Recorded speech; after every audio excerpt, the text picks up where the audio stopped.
All right, we are here to do some discussion time. Mm-hmm.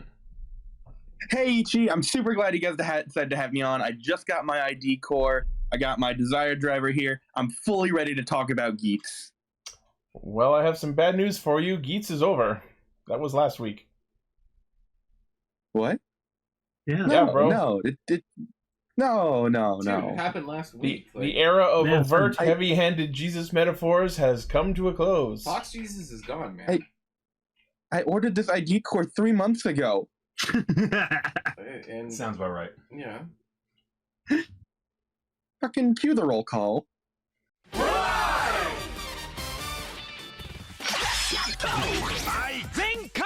Connect. Loading. Broadcast. Perfect. Showrunning super savant. Level up. Bluecaster super Ichi. Loudon Online, Greycaster, Robolane. A spark of courage, the power of dreams. Orange Caster, Global Soft Perka. Respecting the source material. Greencaster. Zenshi. Trauma Inducer. Northcaster. Saga. Casting, criticism, comedy, chaos. Radio Sentai Castranger. Welcome, one and all, to Radio Sentai Castranger. Episode 452, I believe. We have done it. We have reached episode Scorpion. Drapion. Yeah. It is the beginning of a new era of sorts. Anyways, before we start, I just want to make a formal apology to our listeners out there. Oh, yeah? We are so sorry that we did an hour and 25 minutes of news. I am so sorry. That was my plan all along, you see. I've been behind all of this. Oh, yeah? We are going to try to get through news faster. But holy shit, we were not done until 1 a.m. Last week was packed, man. What do you want? It was a big thing. No, what to say? And also, you know what? There's this handy little device on YouTube. Skip. Device? Yeah, Device. You need to start doing on like the slider, like the segments where it's like, oh, if you want to listen to the riot discussion, they click We here. should put those in. But anyways. I know that one of our fans actually time codes our episodes in the comments, so people can just look to that. Mm-hmm. Oh, thank you, whoever that person is. I believe it's 7. Yeah, I think it's 7. Thank you, 7. You are awesome. You may have noticed that I'm comprehensible. Yeah, there's something else to celebrate. Emily has a new headset. She finally isn't choppy. It's amazing. Say something. Sing. Sing? Did you say sing? Yes. Do it. Do it. Okay. No, don't if you don't want to, but actually do if you want to. I don't know why this is what I'm thinking is, here we are in the future. Here we are in the future, and it's bright. I mean, that's Nothing to fear, no one to fight. I can't believe we've come so far. Oh. Happily ever after, here we are. Osama Sentai Kingohger, here we are. I was gonna say that would Don't copyright strike us. That should have been in the opening. Kingohger future. Kingohger future. That's pretty much what's happening. Blaze, command is my main form for my rider. You can't have it. I took it first. I use command. That was Fuck you. Emily. Thank you. In fact, I think we need to name the episode Kingohger Universe Future. Yes. Oh my gosh. Kind of fits, actually. Yeah. We'll get to that. I like command. All right. Well, no, just the king comes in and it's just like, that's right, I heard the story over and over again. Kamen Jimu just comes in like, I want you all to meet my other friends. It's our house now. All right. Well, if you happen to be tuning in for the first time, thank you for checking us out. We are an otherworldly assemblage of insectoid human pretenders who assemble every week to talk about Kamen Rider and Super Sentai and sometimes a third thing. Cells, give me just the biggest. Why would you tell them that? We're not supposed to talk about that. You just gave the whole thing away. Turn it off. Turn it off. We're done. I dodged Just this. like the cast of Scarface, who are apparently all insects. Yes. Us and Scarface. The one human in Scarface. The one human character. I misheard Cuban as human, and I love Jerry in our chat. Kingohger, fast forward. It's so not oh my yesterday. god! We were the monsters. Oh, look what Decker made for Emily. That's so cute. Wait, what? Look what Decker made for you. Cute. Stopped you the bunny from Kemi Card. I'm gonna look at it. Oh my gosh, that is so cool! I love it. Did you like recolor it to like Dreamcaster colors? Nice. But still with the orange. It looks like a Sonic That is character. So cool. It does. It's cool. It does look like a Sonic character or a Digimon. It's the shoes. But I guess if we don't want the news to take an hour again.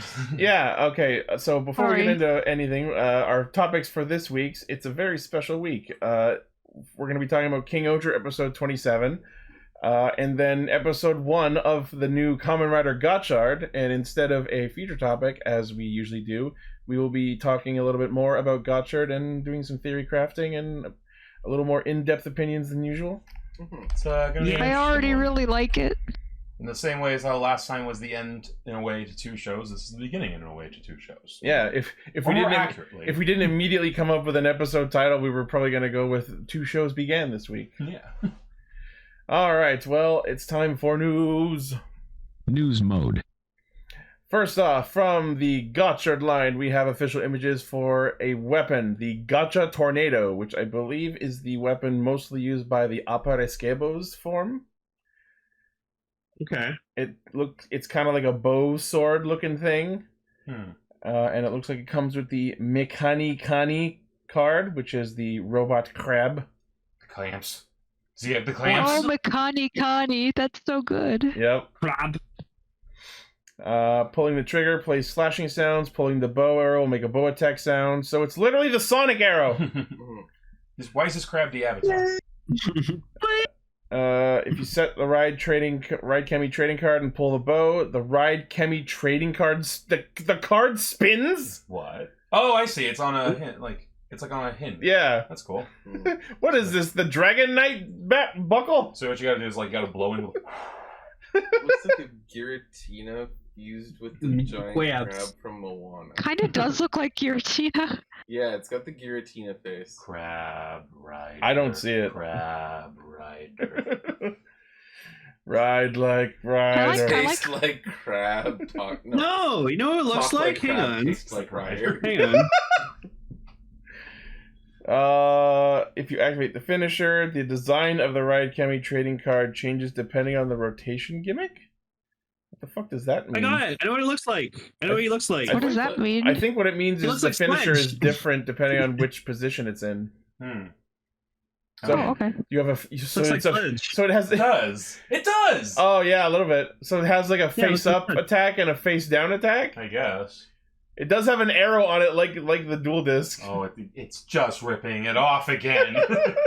So you can literally switch your card between face up mode and face down mode. There really was a never. We're only 1 episode in, and I can tell Gotchard is really. There's nothing Gotchard won't steal from. Just like back to you, Gil. just like a high schooler. Hey, wait a minute. So yes, this item comes with the Mikani Kani Ride Chemi card, which is compatible with everything else. So 4,400 yen, October 21st release. Next, we have the DX Chemi smartphone. So it's literally just the smartphone Chemi as a toy. Why is this smartphone in the avatar? My favorite adorable. thing, looking at this immediately, is how the icon at the top in the middle is a tie.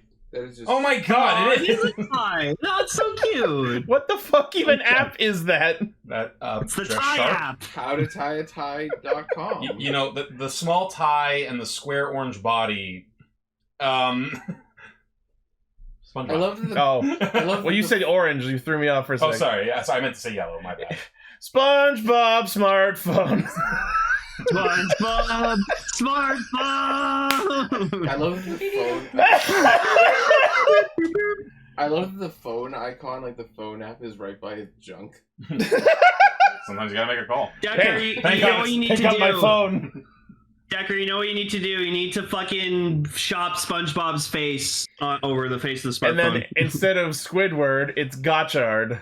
I'm looking at the apps here. So we got a compass. We got the Alchemy Academy logo, I think. Is that what that is? I think so. We got a movie app, a record app, a bank app.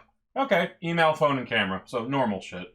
I wonder what I wonder if he'll have like a "you got the mail" sound like the Forza Mag You phone got does. the mail. Overlaying. I like how Gotchard. in the art apparently it's like throwing Wi-Fi at you. Oh my god, it is. It's just like shooting signals. You were saying, Paul? Bluetoothing you. If you were to It's overlay Bluetoothing me. Gotchard over Squidward, it would be Gotchward. Gotchard. Gotchward. Smartphone. Chicken Run. Smartphone. Oh my gosh, Chicken Run! Did you see the new trailer? Miss Sweetie's alive somehow. I did. That was. Who the hell for a Chicken Run sequel? Right. I'll watch it, but I wasn't still asking have for it. Wait, hold on. 23 years. I think there's a plate you can put over the eyes that has more apps on okay, it. weather, music, and alarm. Okay. Oh, that's neat. Hides Oh, eyes. Yeah, so yeah, that comes off, and that's where his eyes and the arrow are on the face. Oh, and you can put a card in it. You can put the smartphone card in it. Oh, that's what covers the face. Maybe? No, because then you. No, yeah, okay. There's a lot going on here. That's interesting. Okay, It's hold not on. television technology. The item has two modes: phone mode and Chemi mode. It plays various sound effects and voices. When you press the button at the back, a card pops out with the Chemica shot sound. Neat. Fun little anecdotal thing here. Go up to the image here. Like, this does actually look quite a bit like my brother's in construction. So he had this really heavy duty phone case that literally you had to screw like together with. Oh, an OtterBox? Yeah, basically, yeah. That's what this looks like to me. This looks Yeah, like, it looks like an construction OtterBox case. phone. Like, You know what I think this will be? I think that like when the card is in the phone, the face is gonna be there. When you eject it, that's when the actual Chemi, like, you know, as its like thing comes out, like as like an, it looks like an owl, right? Or what it, or like it has arms and legs. Oh, it just transforms into the arms and legs. Yeah, it transforms, but I'm wondering, like, so there's one version of it where it has the eyes, and there's one other version of it where it has the three apps instead. So I'm wondering where whichever one is not shown goes when it switches modes. I'm wondering what the implication of the card is, like. And the card, I don't think the card goes in a little slot up top here, but it has nothing to do with what's shown on screen. Like, is it possessing a phone? Like, or is that the? That is the phone is the creature because it is a Chemi. Okay. Yeah. I think the Yeah, card just like going how into the it train is like a train. a feature unrelated to its existence. It's just a thing it does. it's toyetic. Yeah, it's a toy function. Alright. Anyway, oh god, they already shoved it. I willed it. Oh my done. That is going in the thumbnail. that is so fucking good, Decker. Well fucking done. Yeah, that looks you. incredible. I asked him to do that. That's going in the thumbnail. You're a goddamn wizard. Yeah, that's beautiful. Hey, she. SpongeBob Smart Pants. SpongeBob Smart Pants. All right, well, yeah. So anyone who wants the smartphone Chemi 3080 yen October 21st release. I'm keeping that picture on my phone. That's great. The tie really ties it together. Bless you. All right, next. So I know we had a rule a long time ago about not talking about this kind of stuff, but this is kind of important, so I feel like we need to talk about it. Fucking rings! God damn it! I thought I'd never see you again. Premium Bandai, unsurprisingly, is releasing the Alchemist rings. But why? Oh, they're nice. It's relevant to the series, so I'll allow it. Yeah, so it's not just like random jewelry, it's actual jewelry that is in. You too can be an alchemist if you buy these rings. Rings. 3 rings for the Elven Kings under the sky. I'm actually kind of interested because like the design's cool. I like the blue arrow. Let's see how much these go for. $5,000 on Tokollectibles. Do you have to get all of them? For blue, for the smallest size, $185. That's American price too. Fucking so that's nope. Even more. Do they use precious metals and stones and stuff? Guessing. It's like jewelry's Like, are they expensive or Are they something. legit jewelry? Like, or are they just like plastic? Yeah. Description. Made of 925 Oh, I think sterling they're silver. legitimate. So there is something precious metal going on here. Is there a? Well, I wouldn't call it a precious metal. What's the Silver. stone? Is it Sterling, silver. but still. Yeah, it's a yeah. But what's the stones? Like, are they like precious stones or anything like that? Like, Description doesn't say. Oh, so we gotta be $185 is not that expensive for jewelry. Sure, Let's be honest. Like, that's probably. It's jewelry, yes, but it's also merchandise from a kid's show. I just realized what the design is. Yeah, it's the hand sign. Yeah, I just. That's badass. Yeah. But here's the thing, like, is $185 is not that expensive to be an alchemist. No, but that's an actually pretty American fucking cheap. dollar. So for us, it's $252 Canadian. That gold one's. Is that not, is being an alchemist not worth that amount of money? No. If it actually worked, sure. You could just You can get alchemize almost the money 3 back. Gotchard drivers. You can almost get 3 Gotchard drivers for that much money. Oh Or- yeah, I guess you could just get the driver then. Or you'd be able to make most of the payment towards an actual Nintendo Switch. The Gotchard driver is just an alchemist ring you wear around your waist. That's all it is. Oh But my if you God. really think about it, it is. Lane, you just broke the internet. That's a Belts are good just point. oversized rings. You're not wrong. Yeah, belts are just oversized. Oh, I am correct. Yay! Sick shit! Well, speaking of the Gotchard driver, the show has barely fucking started, and they've already revealed a high spec belt attachment for the Gotchard driver. Of course. It's because they want to shove those third-party companies out of business. Let's get them. And also hook the adult fans Exactly real why they're doing quick. this. John Toei wants to stamp out the competition real quick. Surprising no one. Not a You know, this single is Betty Bandai. Betty Bandai is responsible for this. I was going Or with Bill. Barbara Bandai. I don't know what the name we've come. No, Betty to... Bandai works. Pretty good. I would have gone with Betty Bill Bandai? Bandai. No, I think Betty Bandai. Yeah, Are No, you we gotta have saying a some woman female couldn't run CEOs. Bandai? yeah, but yeah, Ichi. Yeah.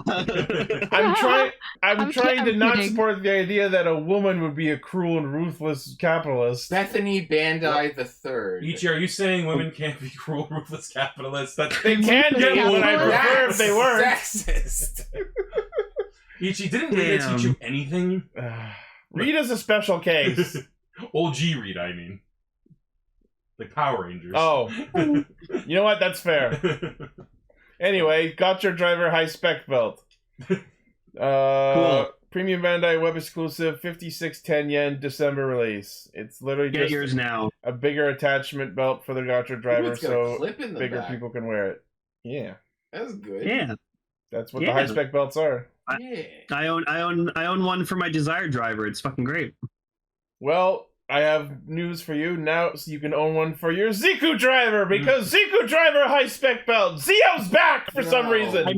I mean, I do have a Ziku driver, so. That's- You know what this means? It's funny because I was just thinking, why don't they make a belt that's just a giant watch, but like for your midsection? Then I realized that is actually what That's that is. literally what the Ziku driver is. What if you wanted someone Theo to is just check out your 5 junk years if old they now. need to know what time God it is? damn. or what year How it is that possible? You guys. So watches are just undersized belts, which are really just oversized rings. It's all connected. Wow. And humanity's And obsessed the with wizard music, driver and that's uses why we rings. love Oh bands. my Don't talk at the same God. time, guys. One at a time. You both did. Sorry. Not you, Emily. I started. Oh, okay. It doesn't matter. Lane talk. It's fine. What were you saying, Lane? I was saying, oh my God, the wizard driver uses rings. Okay, what were you saying, Paul? Oh, I was saying, like what he was saying about watches and rings and belts, and just like, and humanity is obsessed with music, and that's why we love bands. Oh. Yes. I was just trying to make a pun. That's why I was trying to say I got that's it. important. Oh, we'll get there, That's Decker. funny. Don't worry. Yeah, so high spec Ziku driver belt, premium Bandai, web exclusive, 6,600 yen, February 2024 release. But why, oh why, might they be releasing stuff for the Ziku driver, one might ask? Because we're getting more yeah, the new goddamn watches. ride watches! You know what this means? Zio has fans. No, they don't! I refute their existence! Okay. Didn't Well, yeah. Dio actually like do the best? Probably did, I don't know. Like don't I want it remember to. reading that somewhere where it like had the best merchandise sales of like I wonder why. Maybe it was just because of all the legacy stuff and like fans wanted to get all that, but I don't know. Well, it's also because ride watches are the Ranger keys of Kamen Rider. So wait, hold on. Honestly, ride watches are really cool. The Discord reminded me that I have my UI button. Yes. UI! Behold the advent of brand new ride watches. The likes have not been seen in several years. For lo, Bethany Bandai bequeatheth upon us ride watches for Kamen Riders Gotchard, Geats, Revi, and Vice. Vice. I miss Vice. These look really good. We all miss Vice. We all do. No, these look good. Hashtag nice Vice. I was thinking it. Nice Vice. So yes, this is a 4-pack of ride watches for these 4 protagonist Kamen Riders. Premium Bandai Wait a web minute. exclusive. Revice was 2 Kamen Riders ago. What the heck? Yeah. Oh fuck! It was. Jesus Christ. As of this week, it is now. Yeah. I hate you, time. Stop moving so fast. I fucking love you yelling, I hate you, time, while we're looking at an article about watches. Yeah, right? I'm sorry, but I just imagine Gates saying that, I hate you, time. I hate you, time! I hate you so go, you piece of shit. That's got real old man yells at cloud. Yeah, I just laid looking at a clock in the corner of his room. Fuck you! Stop! No, I was listening to some old Castranger episodes. We were talking about Zio, and there was like the Kiva episode, and there was just like the woman with like the manhole cover, and she like murdered a guy with a manhole cover. That was so fucking out of nowhere. Zio was weird. Yep. Anyways, these look really good. If I collected ride watches, I would definitely be super excited for these. So yeah, Premium Bandai web exclusive, 6,600 yen, February 2024 release. That's not bad. That's not bad, especially if they're DX ride watches. So, and if you're one of the people out there who hate Zio, I have bad news for you because there's more Zio shit coming. No, a super best belt, cool. Oh my god. So we have multiple items under the Super Best line coming for Zio's 5th anniversary. That's why all this shit is happening. Oh, they're all Trinity. These will all function the same as the original DX release with no notable differences, but they're all Premium Bandai web exclusive. So first off, we have the Ziku Driver and Gates Ride Watch set. So you get both Zio and Gates ride watches, which I believe was the case in the original release. So wait, we're just narrating them fucking us, right? What? Like they're releasing the same product. Yes. Only much more limited. Yes. It's because it's Zio's 5th anniversary. It's because it's an anniversary thing. But they got a new hat. Anniversary. Yeah. Yeah. Well, actually, no. They explicitly do not have a new hat. It is explicitly the same product. But we're narrating them fucking us. Sure. Like, they're selling us the same thing. Doesn't mean we have to buy it. Yeah, but like, say we did. Say we did! And like, understand that there are people out there who will and who would. People who maybe missed the original sale and regret it. I don't know. It's not the first time, and it won't be the last. I'm just pointing it out because it's fucking hilarious. Like, is it better quality plastic? No, it's literally the same thing. No changes. It's a re-release thing for the 5th anniversary. And it's why slightly not? more, right? I don't know if it's more than what it used to be, but I would assume that the Ziku Driver was originally a normal DX release, and this one is Premium Bandai web exclusive. Do we have a picture of the box? There's no picture on hand. Is the box different? That would be enough to sell for people. Like, if this was just like them trying to put this toy out for people who didn't have it the first run, you just call it a re-release, right? Why would it be Premium Bandai? Yeah. Yeah. Mm-hmm. If they weren't being,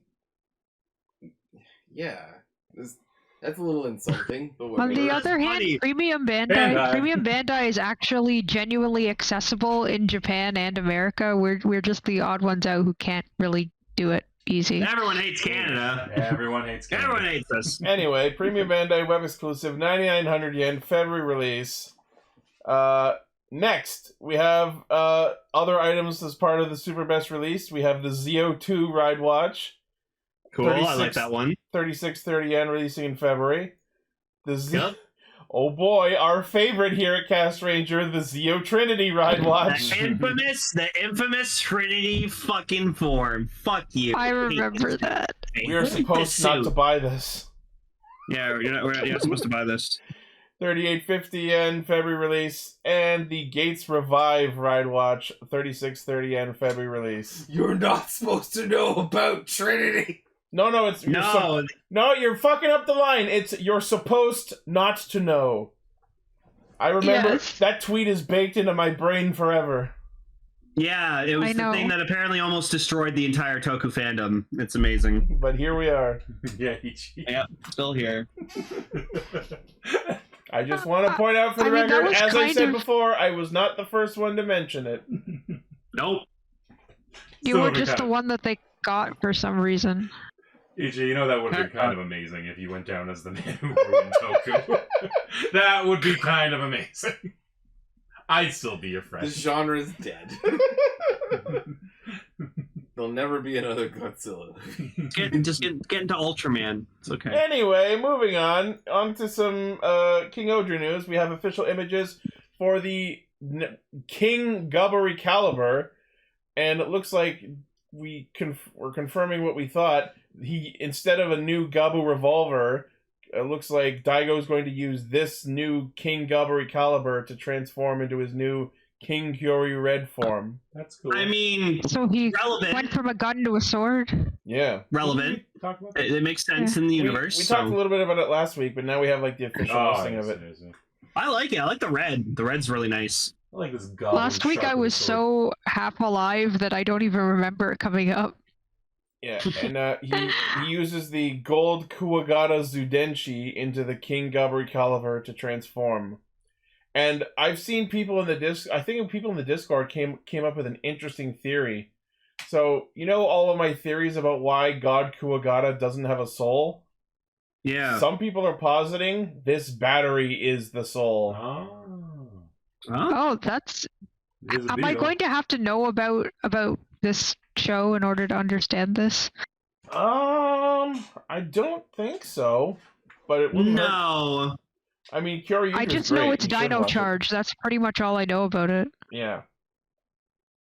I mean, there's not really a lot you need to know in terms of, like, they use the power of their own bravery to transform and they use the batteries. They charge up their Zords and weapons by charging the batteries. There's not really a lot you need to know, even if you do watch the show. Oh, they dance. I know they dance. They do dance to transform. They dance for They do dance. And they took that out of Dino Charge for some reason. Because that's what Power Rangers does. Takes out all dancing. Takes out the joy. It's very silly. It doesn't have any dancing. No dancing allowed. It's footloose. I'm sorry, that was stupid. No, their feet are not loose. Their feet tight. Well, you tried. Gotta be tight, but tight to when you're brought here by Bandai. Wow. I'm sorry, that was ridiculous. No, that's okay. So I know someone in Japan shared a video of people using this toy, and it not only does the transformation and a finisher, it also does the Kyoryujin and King Kyoryujin combination sound effects. What if just he gets a stock sequence? I might riot. Oh, so Cell, you know who voices all the equipment and stuff in Kyoryuger? Who? Buggy. Oh yeah, I remember. I forgot about that. Yeah, how relevant. Yeah. Jeff Ward? Yeah, Kyoryuger Violet. He was supposed to be Buggy, or he was played by Buggy. Dr. Olshade. That's so funny since we've been watching Netflix One Piece. Yeah. Oh, Buggy's great. Buggy's the goat in fucking One Piece. As I've said to these people many times, and before we started recording, we just watched, I and a couple of us here, just watched episode 2 of Netflix One Piece yesterday, and since someone said it, I can't get it out of my head. That shows Buggy has Justin Hammer energy, while also being Heath Ledger's Joker. Yeah. It's like Sam Rockwell tried to play every DC villain that's ever appeared in a movie. Go watch the Netflix One Piece. It's great. So for the Kingohger caliber, 5,500 yen, October 21st release. And speaking of Shoe God Souls, what about a Shoe God Soul collection, but grape flavored? Candy! Oh, it's purple! So this is a pack of Shoe God Souls, but they're being referred to as the control version, which I guess is when they are under control by someone such as Rackley's or perhaps someone else. Or maybe Rita, because it's purple. Wow. I would legit eat these if these were candies. I would get my death knock on. Could you fucking imagine if they actually released Shoe God Soul candy? I hope they do. I'll eat them. Shoe God candy. Shoe God my Soul god. gummy! Juicy! Why aren't I growing giant? Rita's mastermind the whole time. But yeah, so it looks like 1, 2, 3, 4, 5, 6, 12, 18 Shoe God Soul crystals. $75 US for that. Jesus. No, they don't even do anything. They just sit They there. don't do anything. Menacingly. Full of their evil magic. But yeah, Everything falls back to SpongeBob. We got Tento, Kumo. Shoe God's shoe soles are like double fruits. Monkey. Kabuto, Monkey. Sasori, Hopper, Tombo, Kamakiri, Kuwagata, Tarantula, Papillon, Go. Caucasus, Heracles, Rolling, Snail, Cicada, and Peed. Hilarious. Now do it in Spanish. La Cucaracha. That's all I got. That's all I got.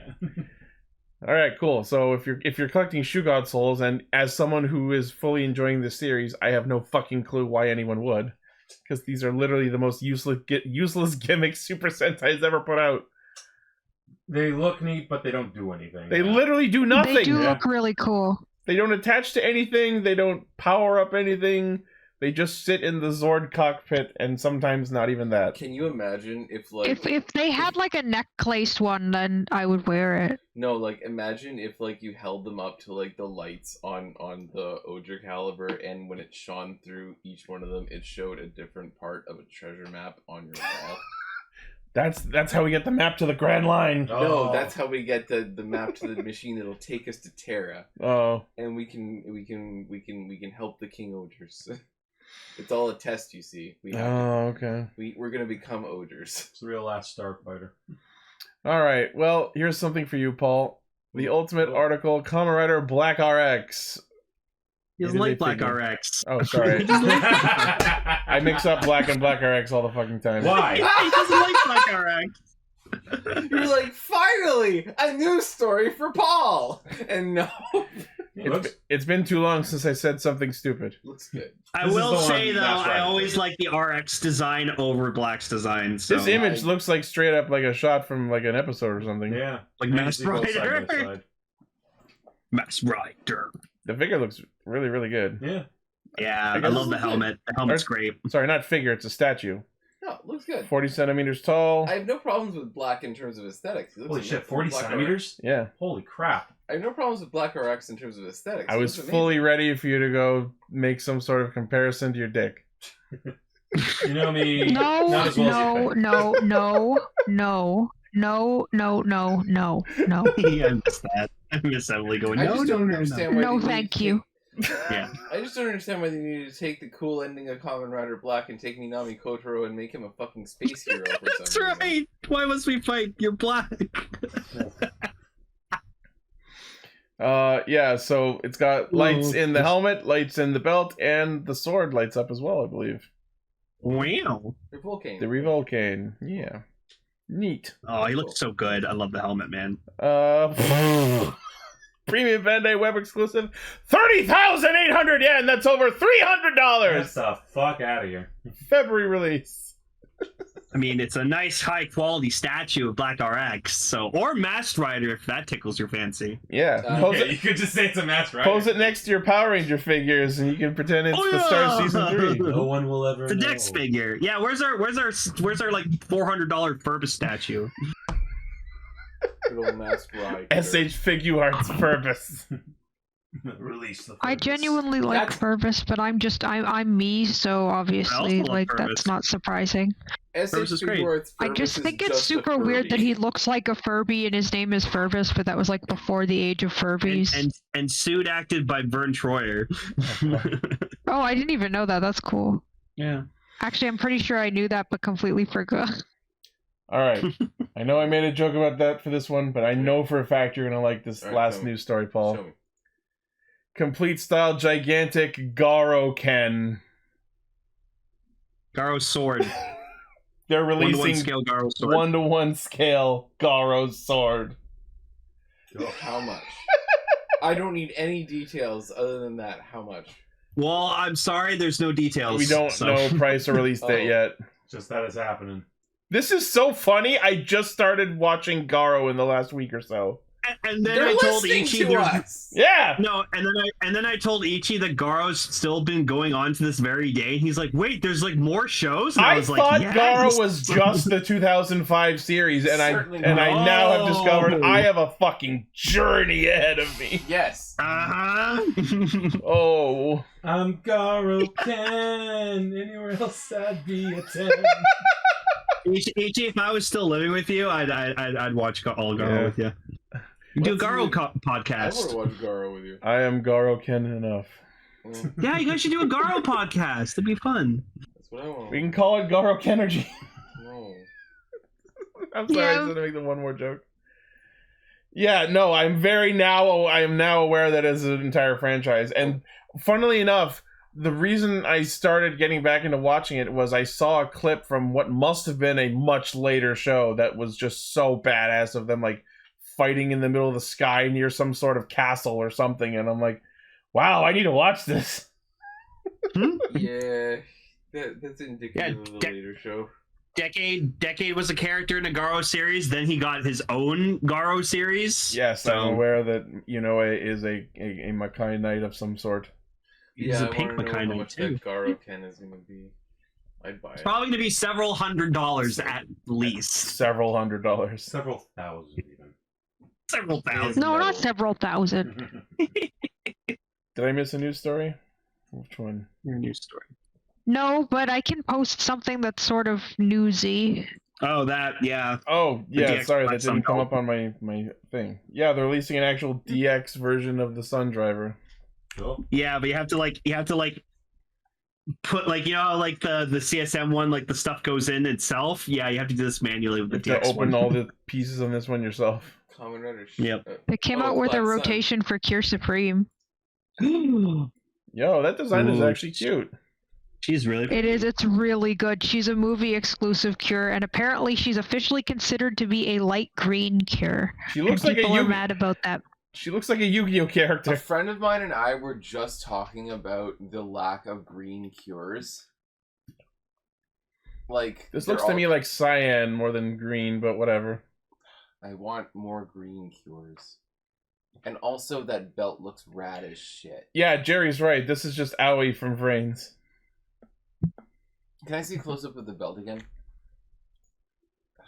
Looks so good. But I still want the Proplica.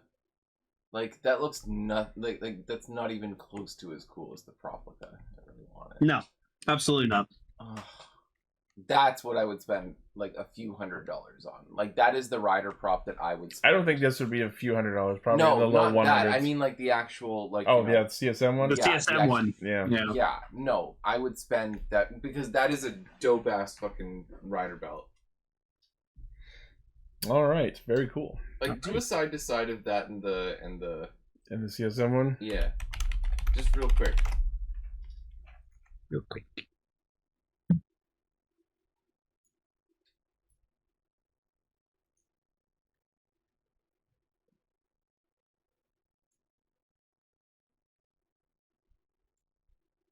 Like, that's fucking cool, dude. Yeah. Trying to find better images of it.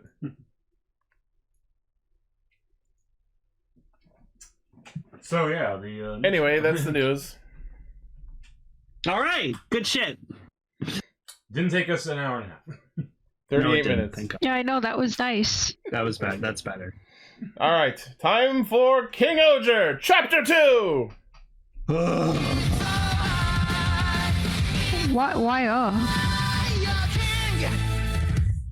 That was the bumper. I was just Lane going on. Okay, it's time for Kingohger Chapter 2. 2 years later after this time skip, and oh my god, was this a good episode? Things have changed. It's pretty fucking good, jeez. Can I go on my tangent real quick? Uh-huh. Okay. Okay, so Ichi, I'm really hoping you can help me make sense of this, or change my mind about. So, this takes 2 years later, right? Yeah. Mm-hmm. Like, we're expecting everyone to be doing their thing. They gained a bit more development. They've been working together and stuff like that. Uniting their kingdoms and shit. No, 4 of them are in fucking jail for 2 years. What the fucking fuck, show? My question is, were they in jail for the entire time for all 2 years? And also, did they all get makeovers while in jail? Yeah, just why? Why would they just put 4 of them in fucking jail for Okay, I think that's stupid. They reveal why they were in jail at the very end of the episode, but since chronologically it happened earlier, let's talk about this first. So apparently, at some point between the 2 episodes during this 2-year time skip, each of our 4 other Kingohgers decided to commit some crimes. Well, they were already committing crimes. Remember the conquests? This is so fucking funny. So, Yanma apparently monopolized power from across the entire planet for something that was referred to in the description as the Honored Rig. I really, really fucking hope we get to see the Honored Rig. As a freshly minted PC gamer boy, I need to see the power of this machine. I'm just gonna say this right now. Machine so bad it was illegal. When I read that, it's a variation on what, for everyone in the chat who reads or watches Jujutsu Kaisen, it's pretty much a variation on Satoru Gojo's, and this isn't just his catchphrase, it's a phrase in Buddhism, but it's among all, it's something that he said, it's something that he says, and so I'm just oh god, he's a Gojo fan. This guy's been watching JJK and he's a Gojo fan. I love JJK. It's among all of I am the honored one, and I'm just the honored rig, and I'm just oh Jesus. He's building Gojo. You mean Buddha? So basically Yama got arrested for building a supercomputer. Yes. It's probably the size of a building. And also he monopolized the technology that allows you to wrangle shoe gods and stuff I don't know if they supposedly said that. All they said was that he monopolized global power. So he forced all of the electricity and power sources of the entire kingdom. Yeah, I thought it was electricity power. Sure, but in Kasopa, aren't they known for basically facilitating how all the rest of the countries communicate with shoe gods? Yes, they modernized and updated the shoe gods so that they could be interacted with through modern technology. And so but that's not what they monopolized. No, they didn't do anything with regards to the shoe gods. What he did was steal power that was powering the rest of the planet's technology and resources. And who next? To make a giant PC rig. To make it the greatest gaming PC mankind has ever known. Yep. Yo, he really did join the PC Master Race. I don't like that. And it still can't play Crisis. Crisis 1. And then Himeno apparently was arrested for creating a great big firework. Just killed so many people. Blowing up several houses in the process. Which, when I read that, I was Himeno. That's totally in character for her. Yeah. So why are they being punished for doing things they were always doing? Because now it's splashed outside of their own countries. The shit they did was fine when it was confined within their own countries. You meant to watch the gender reveal video. Oh my god. Okay, that's actually hilarious. She tried to hold a gender reveal party for Rita. That's why Rita put her in prison. You're going to just think I'm going to die. Just so good. Like that's and so bad at the same time. Like, why is that so clever? You're gonna get us canceled on the internet. And then Kagaragi was arrested for taking a anteater style soil tiller and apparently weaponizing it against people. Yeah, that was the weird one. What? I didn't see these crimes because they went by so fucking fast at the end of the episode. I didn't see them. That's why I took screenshots of them I to was read like, them. that's what the pause button's for. Yeah, but like the fact is, like that was so like It was so like under the rug and nonchalant about it. Like, by the way, here's what they did. We're moving on. Oh, let's let's finish this. What did Rita do? And the funniest of all, yeah, Rita's is the best. Rita just gave up. Rita didn't even commit a crime. She just arrested herself so she could have some time off work.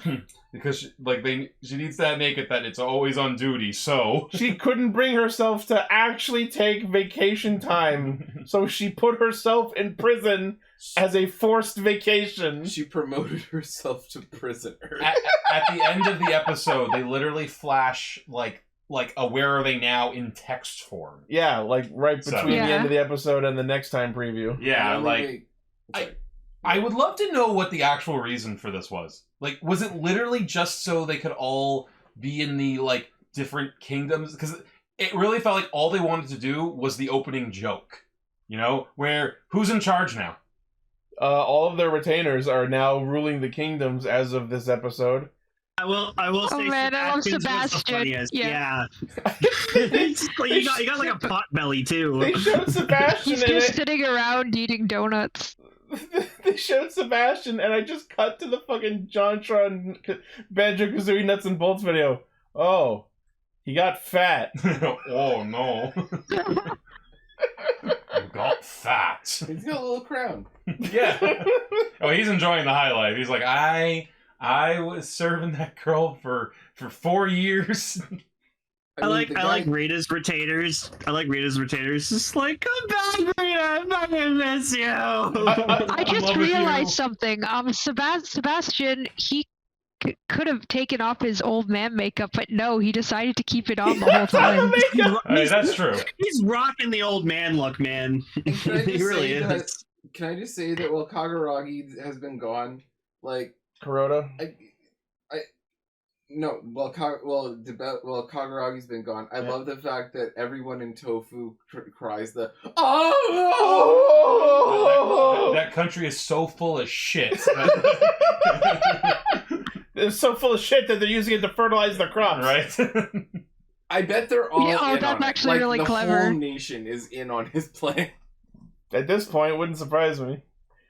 But yeah, I just love that, like, so they have each of their retainers ruling the kingdom, and most of them are, like, in, like, these fancy new outfits because they're now the functioning kings. Then you just cut to Morphonia trying to punk out of the peace conference, and she's still dressed completely the same. She doesn't even want a new outfit. I also loved how pissed everyone was at Sebastian. Like, you're ruining this country. Queen Jimena would be ashamed. Whatever. No. Breakfast isn't over yet. Second breakfast. So yeah, it seems like I'm times sorry, are... this is... Go ahead. This is really silly, but here it is, the economy of tofu. Lies and fish. That's amazing. That sounds like a Roman, like, Colosseum. Like, lies and fish. Are they vegetarian? Yeah, I know it's mostly it's vegetables and stuff, but like... Yeah, there's a lot of people who consider fish vegetables. Yeah. For some reason, fish is vegetarian. So. It is fucking not. No, there's the whole pescatarian thing, but that reminds me of something kind of funny, in that geese were considered to be fish back in like medieval times, so they could still eat them during non-meat periods. Okay. And then as for the last of our retainer kings, we have a brief scene of Shiokara in his new outfit, attempting to and failing to pilot God Tombo.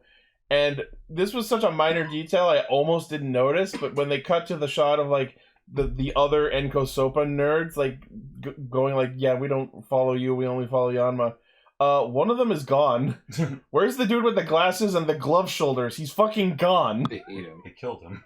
He's dead, Jim. Okay, so we should actually talk about how this episode literally opens. It opens with Jeremy dead. Yeah. Not actually dead, but unconscious. No, he was just knocked. He was knocked out. He's okay though. Yeah. He's okay. He starts with a bang. I can see his parachute. He's okay. Oh, that'll never. I can see his parachute. And then... sorry. I just want to quickly bring this up because I've been thinking about this all fucking week. So good thing Sentai airs on Sunday. Obviously, like, we found out about this like a long time ago, but like I just wanted to like make a mention that like I really love the standby chime for Jeremy's like changer. It's so fucking And then I good. sent you the remix. That remix was fucking great, man. Holy shit. That channel has a bunch of Rider standby chime remixes. Gotta go. No, that's his henshin chime. That just like the I love that shit. Yeah. Anyway, so yeah, the episode opens with, after the time skip, we see silhouetted the new villains, basically dismantling the new Bugnarok Kingdom, just a pile of mook bodies. Mm-hmm. And unsurprisingly, Kamejimu is back after quote-unquote dying. Totally thought he was dead. Never saw it coming. Oh no, I'm death. And then we see Kamijin the Flamboyant. Yeah. And then we see what I refer to as the space plague coming towards the planet. And during that scene and the other scenes where like this swarm is coming in, I noticed that this version of the Wrath of God, it's not just cicadas in there. I definitely saw some other Shugad shapes. Yeah. I saw at least one Kuwagata, but yeah, this is different. This is not the same thing. Cicadas, the ultimate evil. It's space bugs. Bugs from space. Yeah, so I want to talk about that real quick. So the translation in the episode we saw for the organization that is now invading the planet was described as the Galactinsects. And I understand where that's coming from, but I want to set the record straight about the actual name and the etymology of it. So the organization, in terms of the word they actually say, is Uchu. Now, on one hand, Uchu literally is the word that means space in Japanese. It comes from like Khonshu, like insect. Yeah, it is the word Uchu for space, but also combined with the word chu for bugs, insects. So it's Uchu. So technically, a accurate translation of that is Spugs. That should be the name Bugs. of it. Bugs. We are the great empire. We are the Spugs. Fear us. The bugs from space. Space bugs. The Spugs. What have you done to your cone? So yeah, he describes himself as the Uchuo. So the king of space, the king of the bugs, the king of the Spugs. They want all the poop and pollen. I'm not the only one who noticed, like, the little, like, bug with, like, the king cape wings inside his head, right? Oh, yeah. You're talking about inside the head of our new main villain? Yeah, so he's basically a bug, like a little bug, encased in an amber, like, helmet. Yeah. And if you actually look at the wings, like you could look at the wings, he's got like a king's cape for wings. Yeah, Jerry mentioned it. I was about to say we looked up what insect he's based on, and it's a water bear. I had no fucking clue what those were. Oh, he's a tardigrade? Mm-hmm. Yeah. I had no fucking clue what those were, and when we looked up what water bears looked like, my only reaction was upsetting. Oh, come on. Tardigrades are adorable. They're interesting. I love those. Look at those! It's creepy! I want to chill. It looks like a Star Wars alien! I want to chill with it. What the fuck is that? That's what the villain's based on! Didn't you watch They're an Ant-Man. They're an Ant-Man, remember? And Star Trek. Like the most Yeah, I was gonna say they actually had one show up as a Star looks like Trek a alien hut! once. It honestly looks like it has like an asshole for a fucking mouth. I didn't want to say it, but yes. I mean, a lot of animals that a small. butthole too. for mouth. Tardigrades are It does, unfortunately. It did say Look at butthole! its little feet. May I go on a Look at its little? little Its feet. little feet. May I go on a little science with Saga? Wait. for a moment? Go ahead, Lane. No, it's okay. It's okay. Keep talking. I'm just gonna search up something quickly. Okay, so funny thing about tardigrades, like everyone knows how they're super indestructible for some reason. Like they can withstand immense, like they can withstand the vacuum of space, like incredibly high temperatures, incredibly low temperatures. They can take amazingly lethal doses of radiation like it's nothing. It looks like a pillowcase. None of these things are in their environment. They are very small. These things are utterly defenseless against nematodes, their natural predator. Yes, the things that ate SpongeBob's house. It all comes back to SpongeBob. Yeah. All right. I have to admit, SpongeBob is how I learned what nematodes were. It's like being resilient to the Kamehameha and being susceptible to knife. Mm-hmm.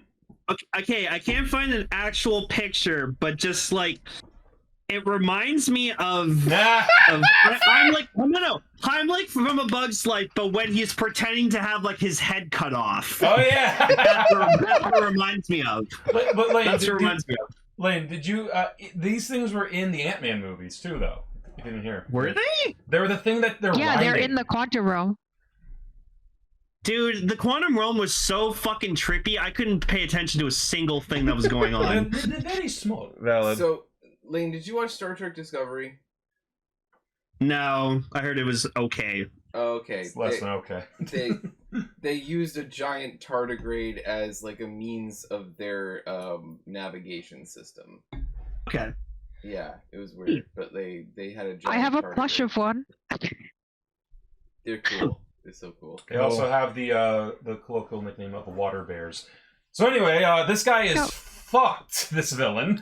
Just real quick before we go any further with the villain, one thing I wanted to mention from the early bits of the episode is I noticed when they showed the wide shot of the country of Shugadam, they apparently repaired and recovered that half of the country that Digorg nuked. It's been 2 years. Other thing, nice. Yeah. Very funny thing you noticed. When the retainers are doing the walk, they're doing it like identical to the opening. It's a complete homage to episode 1 when the kings show up to Shugadam. And like again, like Sebastian is just gut out and living proud. Good for him. The fucking stride on this man. God. Lead with your button. That's how I need to live. Okay, let's talk about our new main villain. So his name is Daguded Dujardam. I am not remembering that at all. I think that this guy is my favorite villain in a Sentai series ever so far that I've seen. This guy is amazing. I would like to propose something that I think is going to be fun for the next half year. Every time we talk about him and mention his name, I want the name to be different. Yeah, this is a hard one. No, come on. King Dig Dug. Oh man, I can't believe freaking Walla Ding Dong freaking killed Rita. I can't believe it. No. The funniest bit in this whole episode is when he introduces himself to Gira and he goes, "What was your name? Gouda Gouda?" And instead of replying, he responds by nuking several small blocks of Shugadam. Which, as Lane, as someone with a really hard to pronounce name like myself, Desjardins did nothing wrong. No, I haven't heard a name this fucking confusing since what's his face from Bleach. I know exactly. I knew you were gonna reference Adoniyaru. Oh my goodness! Fuck that! How do you know that name? It's honestly more and more just become despite you. I know. Yeah, I love he miscorrects his name. And he's just like, do that again. I dare you. And I'll finish cleaning up. Decker, no. Yeah. I really like the bit though where he came down and like he's just speaking nonsense at first, and it's like, Yeah, sorry, it's just like translators on this adjusting thing. his language. I love yeah, that. his He had to language. adjust his universal parameter. translator. It was very Douglas Adams. Yeah. That was very Vogue. Yeah, Adams. Babblefish. Yeah. Babble bug. So what's going on now? So Well, he like can teleport and make like portals, and he has this sort of like almost childish sort of it's all a game to him air going, and he also has the whole universe as his room. before we get into any of that, I kind of love the absolute flex of him arriving by way of space plague. Oh yeah, and how did that go down? Like he descends onto the planet and it's just this fucking blackening the sky with all of these like evil shoe god clones or whatever you want to refer to these as, and then just in a flash of light that was honestly reminiscent of the Heartless tornado from Kingdom Hearts 3, poof, they're all gone. That's an They entrance. they weren't even going to actually do anything. That whole space plague was just to make his entrance more amazing. Yes. What a power move. This is what we're doing. And then he proceeds to basically mock the shit out of Gira, transport him from world to world that he's wiped out. Like, I can show you the world. All the worlds that I conquered. Totally not rehearsed. And he just, like, he's just taking him to wasteland after wasteland. Like, see that? And that? And that? There were heroes on these worlds, too. This is sort of random, but you know what it reminded me of? That scene in the movie Slither where you get the perspective of what the slug sees, and it shows all the worlds that it's conquered before. Yeah. Love that movie. But yeah, like he starts warping him around, and I love that like for a few seconds, like the first time he goes into space, you see Gira start like choking out, and then the villain. Oh yeah, he gives him oxygen. Yeah. Oh yeah, sorry.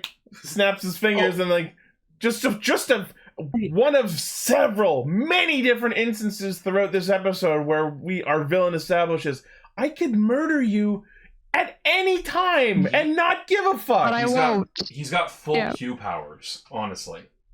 Oh my god, that's what he reminds me of. Yeah, like, and I loved when he was taking through. Like, it looked great, like too, like really good visuals. They cranked the effects budget not up to 11 to 21 this episode, and like legit, this guy felt like a fucking anime villain.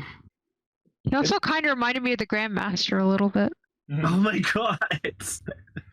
Well, because like he's bringing him through, and like he's always doing it with this air of he's having a good time. Yeah, like he's like, nothing's gonna hurt me. I'm gonna be fine. Nothing can I can do anything, and he can. Like it was really cool visually how like when he did bring him to his room, which as it turns out is the entire universe. Yeah, the universe is his fucking like playroom. And I love how he's like fucking with perspective constantly. Sometimes he's really small. Sometimes he's gigantic. Sometimes. Wasn't he just a head at one point or something? Or maybe I made that up. He was like a tiny little thing on Gira's shoulder. Oh, at one point. yeah. And like his room itself, it's really cool because it is like structured like a cube. Apparently the universe is just this like cube with windows out into the white anti-existence outside. So now we've got some really fucked up cosmology going on that I can't wait to hear more about. I love that bit where he's like walking on air in front of Gira. Like, yeah. The best part is when he gets on the swing, and we're going to talk about that at the end. Like, oh yeah, the swing is cool. Talk about an entrance. Like this, I like this guy, and I looked him up. The guy playing him. This dude is fucking scary. So you know who did his voice? I think we Akira Ishida. Who? Yeah, and what else did he do? He's done a lot. Well, specifically with Sentai, I mean. Oh yeah, he was like that fly from Geki Ranger. He was already a bug. Yeah. And he was Kyoshiro from Digimon Ghost Game, I remember, and a bunch of other shit. Yeah. And then they said, "We need you to play a bug again." Yeah, but this time an intimidating bug, like a possibly one of the most powerful like villains. Like, in just terms of sheer power. Oh, like what he can do. In terms of, like, the power he displayed during his debut, this might be up there for most powerful Sentai villain. It really makes me wonder, what is he? Like, is this, like... Well, like, he's a little tardigrade in a suit, right? I mean, it's literally. No, but like, what is the reason / nature for his existence? It's the natural evolution. Oh, I don't know that. That's one hell of a warped evolution. He's strong. He can survive anything. He is a fully evolved version of a tardigrade. Yeah, he's a tardigrade. Exactly. Yeah, he's tardigrade. Which are famous for being able to survive in space, by the way. That's probably the joke on that, yeah. Imagine like So I think that, yeah. Imagine like Spider-Man. But Sorry, I said that really pretentiously. I apologize. No. Say it again. Like that sounded really smug, which like was not what I intended. I just thought like, because I just realized it now. So I was just thinking like, oh man, that might be what it is. No, it's fine. No, we're not connecting him to Zenkaiser. I'm just saying, imagine like if Peter Parker got tardigrade powers and mutated. Oh, it would suck. And mutated into a tardigrade. He was a Sentai villain. So yeah, Dagwood Dimmadome takes oh, this is never gonna not takes be funny. our boy Gira on a grand space world tour, and then brings him back and goes, yeah. So here's the thing. Holy shit! What we learn here. We get the greatest fucking plot drop in the whole show so far. So he's talking to Kamejimu, and then through this interaction with both of them, he reveals what's really been going on. Kamejimu was here, infiltrating the Bugnarok, in order to purposefully incite the humans and Bugnarok to fight each other, to the point of causing their own extinction. That's why he was He creates racism in order to make planets die. He did it And also apparently every king of Shugadam has had to deal with him at this point. We're gonna talk about that in a little bit, because that is just as important. That deserves its own thing. That's a whole other thing. I didn't mean to. No, that's fine. Yeah. It's related, but that's a whole other conversation we gotta have. Let's focus on Derpy Doo Diddly Dee. So, as we find out, even though fucking Captain Desjardins over there is so godly, universally powerful, he doesn't even destroy all these planets himself. He makes a game out of causing them to infight and destroy themselves. So like, basically he's come back to Terra specifically to go, why aren't you fighting? Why haven't you murdered each other? Yeah. And like, I like his little like thing of like, again, just, okay, actually, you know what this kind of reminds me of now? That South Park episode where they found out Earth was a reality show. Yeah! And because it was people were getting more peaceful, they're It's like, canceled! We're canceling this. Yes, Kaguya, he's also Tatsalot from Kiva. Oh, God.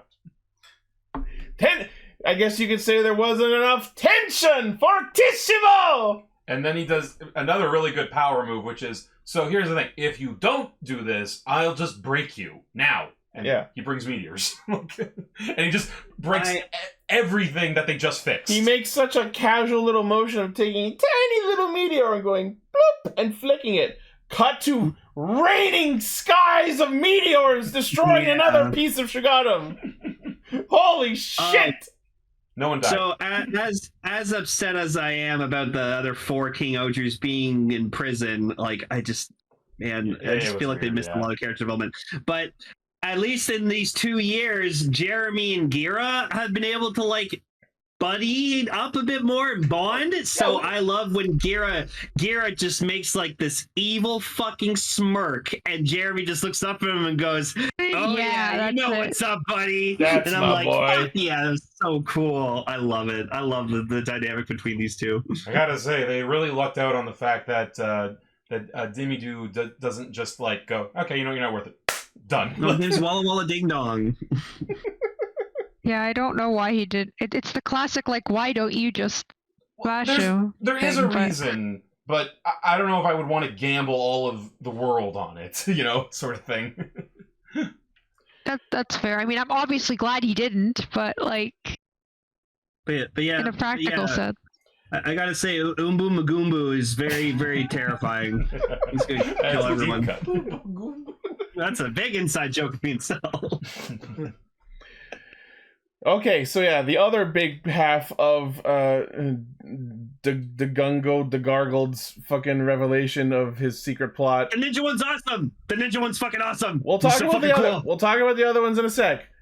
So after his world hopping space tour, he tells Gira, "Oh, by the way, this is an ongoing arrangement that I've had with every previous king of Shugadem," and that's when it fucking hit me.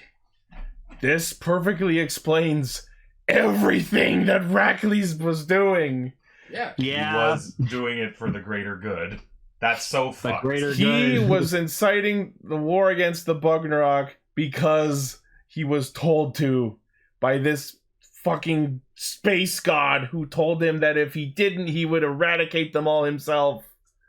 This perfectly explains why Rackley's used to be good and then changed. And then, like, and why he was so gung-ho about it.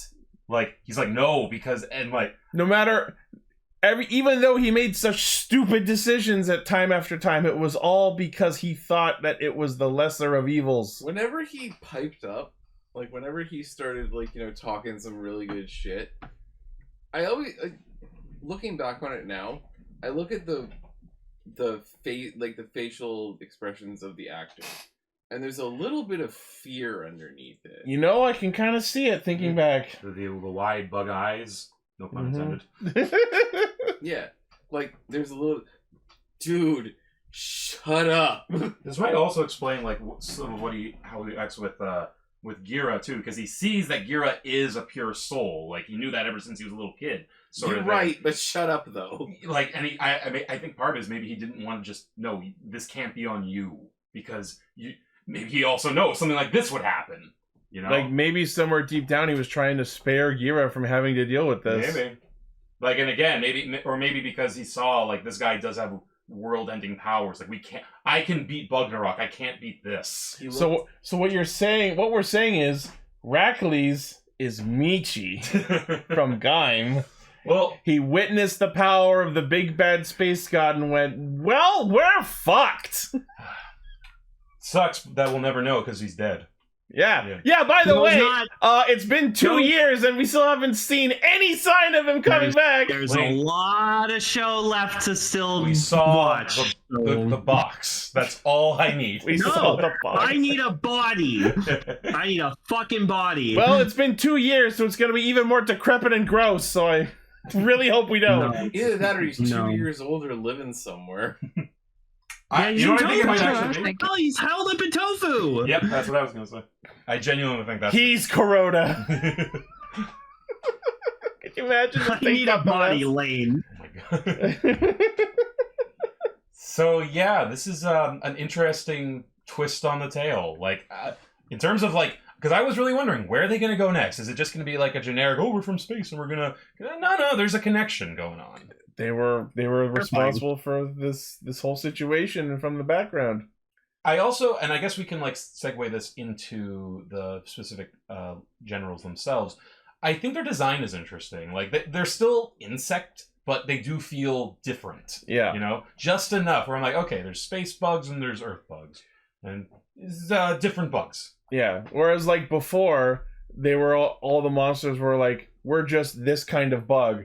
Now it's like, we're a kind of bug, but also a this thing. Yeah, with a bit more of like space theme, like, you know, like flat surfaces and like silvers and shit. Yeah. Shall we talk about the generals for a moment, or yeah, we can pretty much segue into there. So they're pretty cool. We cut to each of the 4 other generals who are attacking the 4 other kingdoms. In Enko Sopa, we have Gorma, the ninja warrior of the galactic jesters, as the subtitles call them. He looks like a Daft Punk, like there is kind of something kind of Daft Punky about his helmet piece. Yeah. And what bug was he meant to be? I know we looked it up. Yeah. Hold on, I have it written. I have the links here. Let's see. What was he meant to be? Goma Rosalia. I'm trying to get to the article. The longhorn beetle. Okay. I know the hillbilly leech girl. Yeah. Which, can we talk about that name for a second? Her name is Hirubiru Leech. Guess what she is? I mean, you can see them sticking out of her head. I know. She's like the most overtly bug, I'd say. Yeah. We got... I know that dress she wears is repurposed from some other suit, but I can't remember who. Yeah, that looks very Sentai. I like the ninja one. The ninja one? Yeah, man. Goma is voiced by fucking Kazuhiro Yamaji, who voices my favorite Grand Blue Fantasy character, Ingwe, so I already love him. Who are the other two? Then we have Minongan Moth, who is a bagworm.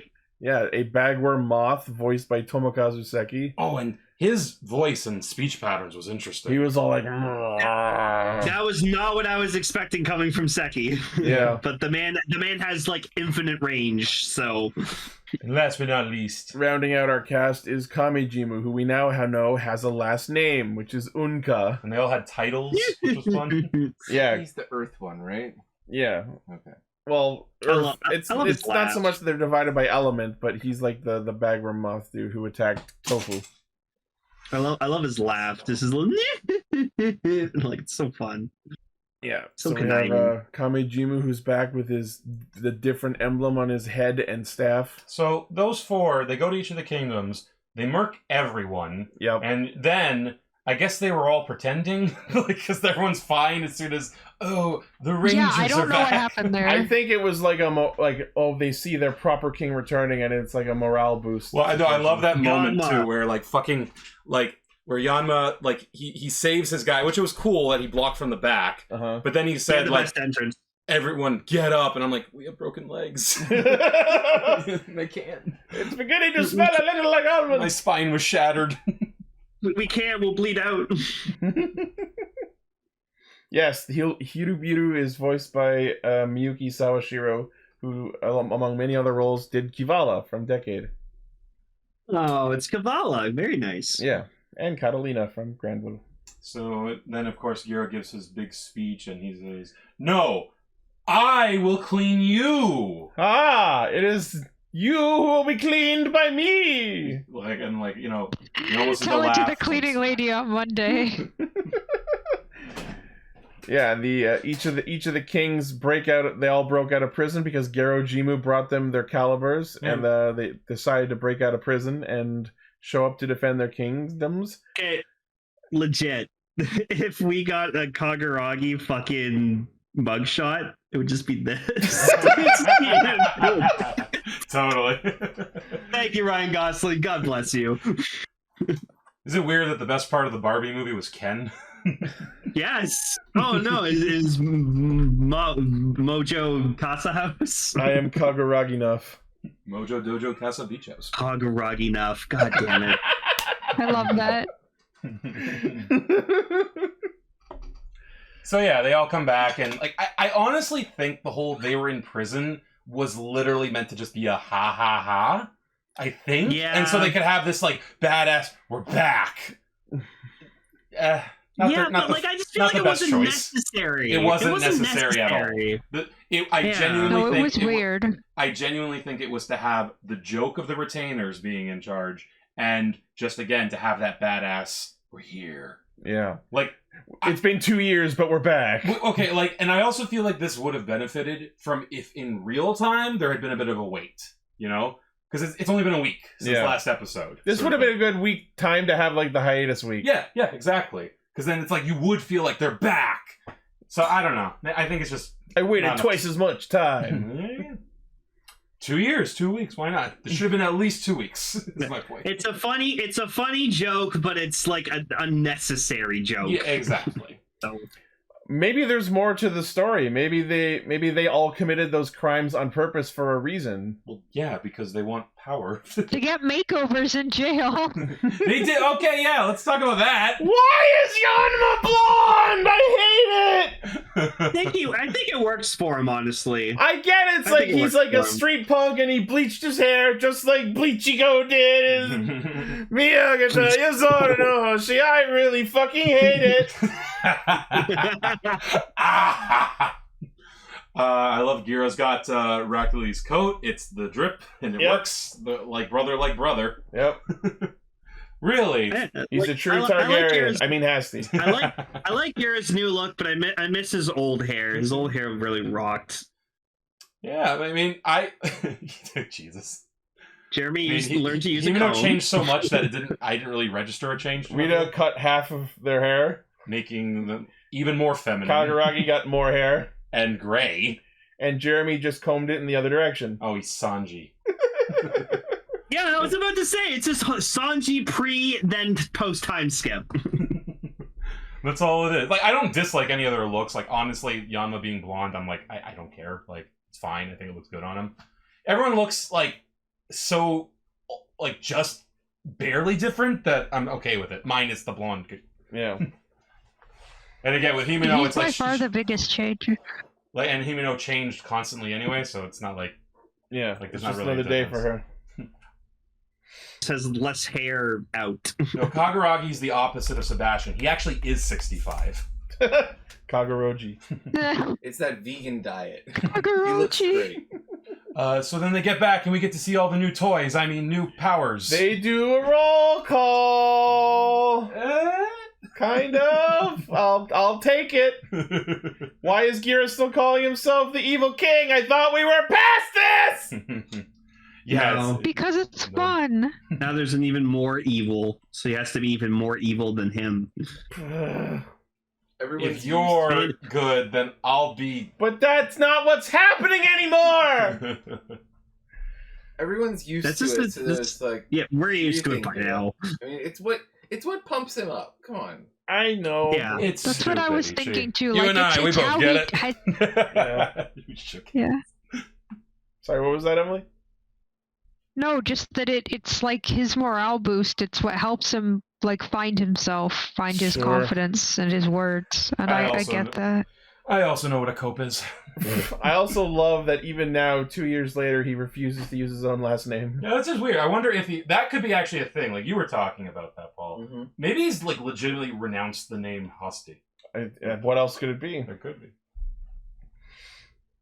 And then at the end of the episode, I love that they show them all sitting in their thrones, just like the end of the actual opening, and then we get to see Jeremy's throne. Can we see that? I don't know. That smile. Smile, man. God So damn. there was no actual opening this episode, but now I'm super curious to see, starting next episode, if there is going to be a new opening. I think there will be, because we gotta incorporate Demidi. Yeah. Dumadu? They did the stock henshin in the opening. Yeah. It's also at this point, like once we see the end, that is where we actually see why they were in prison, and it's... Yeah, the whole all the crimes they committed were just throwaway bits they described with text on screen for 2 seconds each. So what's next week? Next week is a body swap episode. Oh no. Traditional body swap Now episode. we're real fucking Sentai. This will be fun though, because like body swap episodes are fun when the actors are doing their best impression of the other one, basically. Yeah, Don Brothers didn't do that, did they? And it looked like it was like if you watch the trailer, you could tell who was swapped. I'm pretty sure Rita's in Yanma's body. That's what, because in that he's doing the pose. Oh, I didn't even notice that. Yeah. With the hair over the eye. No! Don't put Devolves and Himeno. Don't do that. Oh no! Oh. It's perfect. Looks like Gira is in Jeremy's body. I think Yanma's in Kaguragi. No, wait, what's going on with... What the fuck is with Gira and the crown? Yeah, what's going on back there? Who's doing that? Gira has Is that Himeno? That's... I think Gira's Rita. Yeah, because they're hiding their face. No, Yep. but I'm pretty sure Yanma's Rita. Like they're doing the pose. Oh and yeah, they're covering the things, yeah. Oh yeah. Then what's going on there? I think Gira is Himeno. Yeah. No, that's no. Gira's Jeremy because he's doing the sword up pose. No. He means Himeno's in Gira's Gira. body. Oh, I don't know. We'll see you next week. No, I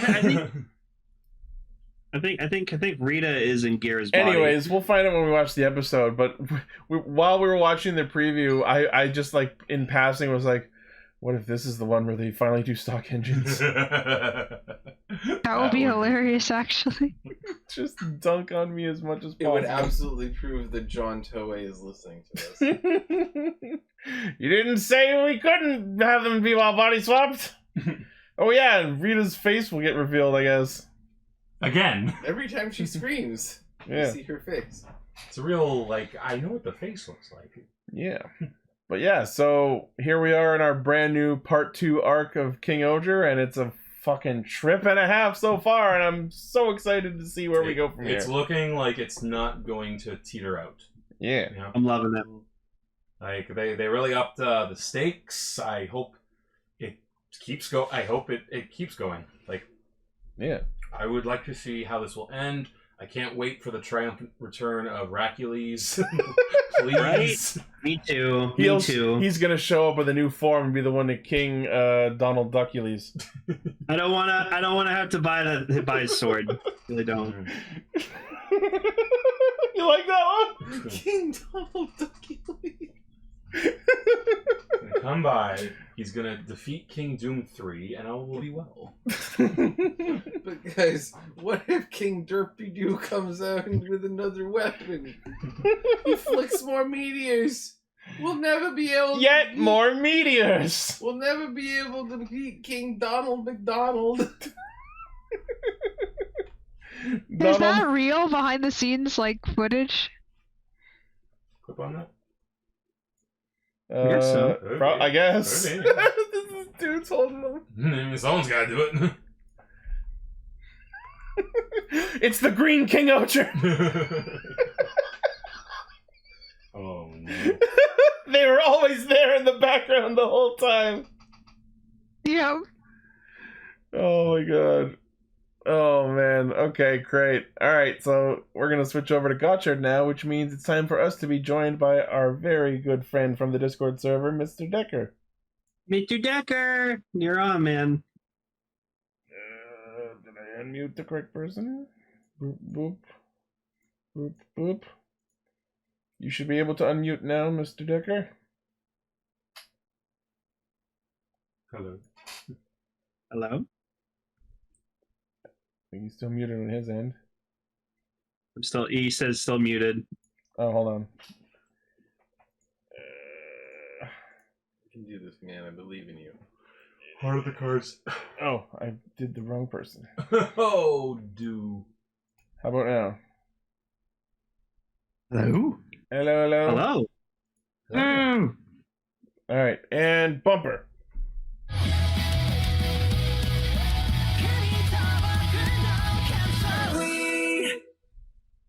So I think we're all in agreement that that guy is totally his dad, right? Totally his dad. It has to be his Almost dad. certainly. You're It has nothing to of be it. his dad. Like they covered the face on the picture. Like that was really suspicious. He's totally not Fueki from Kamen Rider Wizard. Not even once. Never saw the man in his life. Good to know this show is really good at keeping its shit tight. If I can start, you know what this episode had a lot of? Awesome things. Fucking Nobuyuki Hiyama just fucking screaming out steam. I Just fucking fully loved committing to being a steam engine barreling through town. Wait. Who's Hotaru's dad? What? Huh? Sorry? The guy who gave him the belt. Oh, but that's Rina's dad. Oh, is it? Yeah. Oh. Well, never mind. That was debunked immediately. That's what we have you on, Decker. You're a resident Gotchard expert. Yeah, so now Hotaru has to tell... Oh, I think they're saying that the guy who gave him the belt is Kudo's dad, the female character. Yeah, the girl's dad. The one that gave the driver is the girl's dad. Yeah. Oh, okay. So it is someone's dad. Yeah. Well, he's dead Hotaru now has to matter. tell her, "Oh yeah, your dad's dead." Your dad's But dead. what if she's secretly his sister or something? Long lost siblings. Oh no. Oh no. That's gonna make the pairing as protagonist I got difficult. this plushie of a grasshopper that was given to me by Spectre, and because Gotchard has Hopper 1, I decided to name him Hopper 2. This is gonna be. I was thinking about that recently. The dad is completely present. Do it. You know, Gotchard's super form. He's gonna have like a Hopper 2 card. Oh, there is a card called Hopper 1-on-1. Isn't there? Do we not already know what like the 10 card is for the insect category? Isn't that That's like Beetle X. Oh yeah, but but apparently not really they're a form in the Gotchard driver, but it's not his super form. Yeah, because didn't they also reveal that there's like an X Hopper and an X Steamliner? Yeah. Yeah, so that's going to be some sort of like Shining Hopper equivalent. So you might say they're gonna evolve. Yeah. Hopper X and Steamliner X. So yeah, that's going to be a thing later. But, they go right for 1 to 10. Yeah. So the episode opens with Totally Not Fueki running away with his experimental Nintendo Switch because he works for Nintendo. Oh, that's weird. He's his uncle that works for Nintendo. Yeah, just like the game where the Game Grumps just played.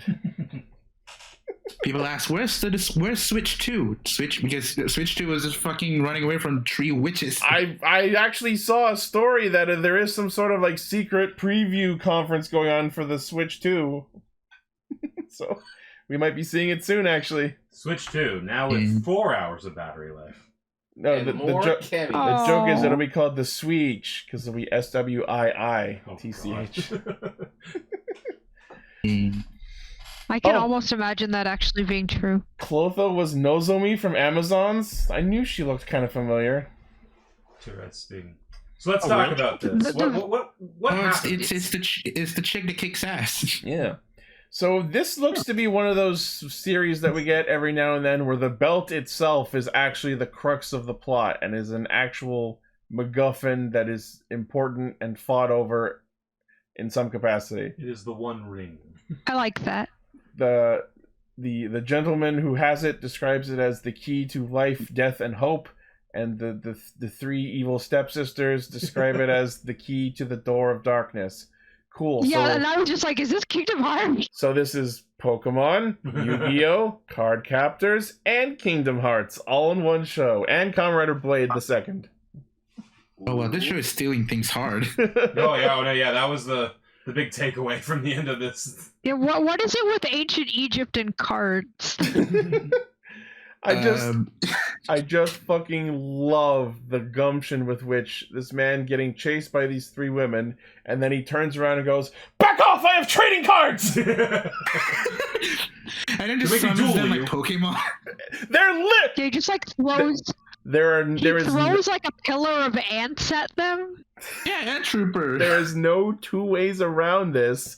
The Chemis are literally Pokemon. They say their own names. Like they have unique abilities. They say their names. They have trading cards. They're imprisoned in small pocket dimensions. Okay, but here's the thing is that when they had them get unsealed and all escaped around, started to cause chaos, I realized they're not Pokemon, they're Stitch's cousins. No, that's where I started making Card Captors references. I started making Flip the Time Detective references. Oh, they're straight up Pokemon. Straight up Pokemon. In fact, well, I love the Chemis. They're awesome. In fact, I love them so much. I actually would like to share. So I believe I was challenged a week or 2 ago to write a parody of the Card Captor theme song, and I did in fact draft one. Oh my gosh, yes! Light it up. I did that. Oh boy. Steamliner Hopper 1, Bushi Scabo's Pilot's Manual, Kamen Rider Gotchard now, he's gonna catch them all somehow. The secrets of the cards were all alchemy. But when this Rider show was open, the powers was set free. Gotchard Captor, a high school adventure. Gotchard Captor with merch you can buy. Each card possesses a power of its own. We got 2 henshin to bring the power home. Steamliner Hopper 1, Bushi Scabo's Pilot's Manual, Kamen Rider Gotchard now, he's gonna catch them all somehow. Catch them all somehow. Gotchard Captor, a toku adventure. Gotchard Captor, a quest for all time. Gotchard Captor. Gotchard Captor. Sorry, my singing is fucking awesome. Terrible. It's good lines though. Well done. No, but that was awesome. Well, that was really awesome. That's I love a very that. musical episode. That's the follow up to when I came up with a revised version of the Drake and Josh theme. Oh my god. Yeah, that's right. You did do that. I remember that. That came up in my car on my way home today, actually. So go get him. I like this world they go to, this alchemy world, which is very the Ouroboros realm. Yeah. The Ouroboros realm. Why do they call and it it's that? got like beakers as like decal, and it's got like an actual Ouroboros, which I took a picture of because Spectre loves Ouroboros. I just love how like the first time we go to the Ouroboros realm, they don't show that. There's just like, oh, it's a train platform, and there's these alchemy bottles around. And then when Hotaru goes there, the second half of the show, we just nonchalantly look up. Oh, there's a fucking dragon in the sky, and we just don't address it at all. It's just eating its tail. Nope. What the fuck? It's just like, do you see the giant dragon? No, where? Wow.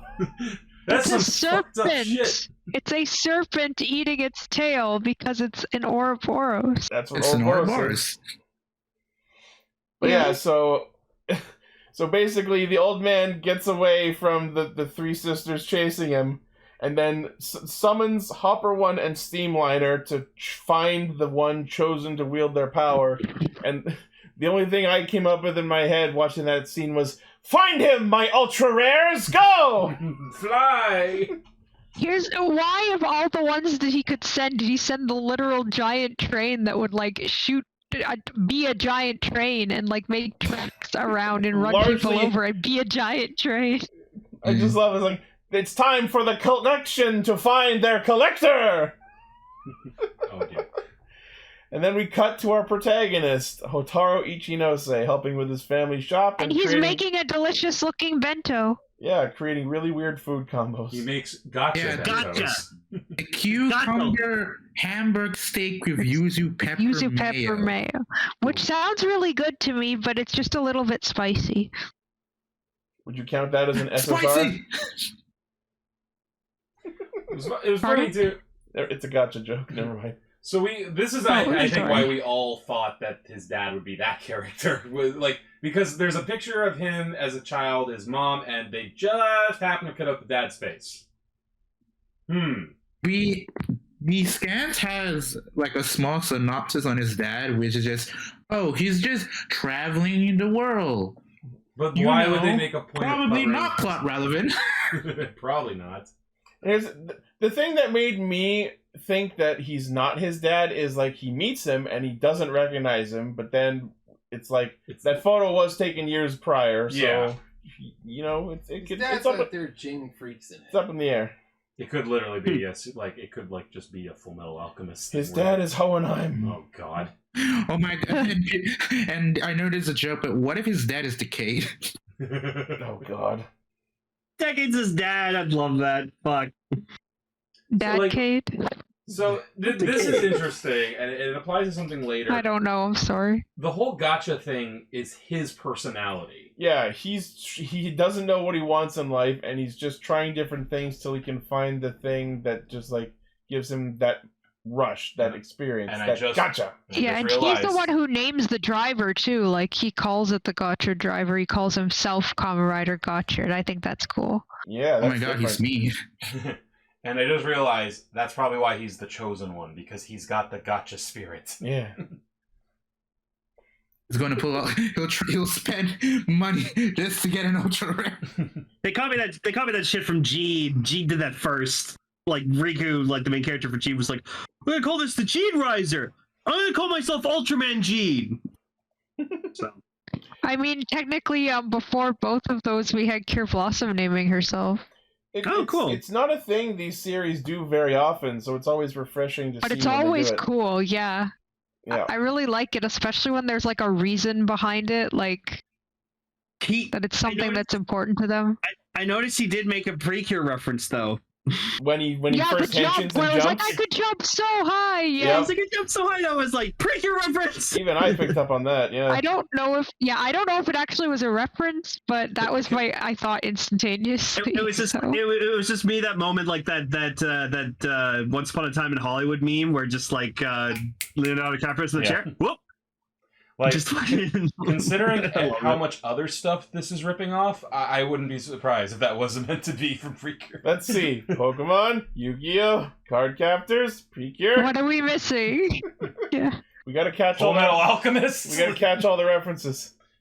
So we go to school because oh no, I'm late for school.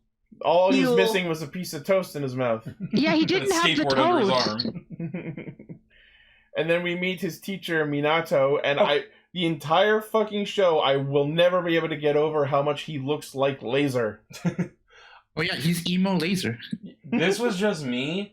I at first thought that he was like meant to be his friend character because I'm like, you look younger than the protagonist. This guy, like, I didn't get that idea. I got that, but that's just me. Because then we do meet his actual friend. Yeah, who was the fucking what's his name? Kajiki looks like Shiokara. Yeah, like, yeah, the same energy.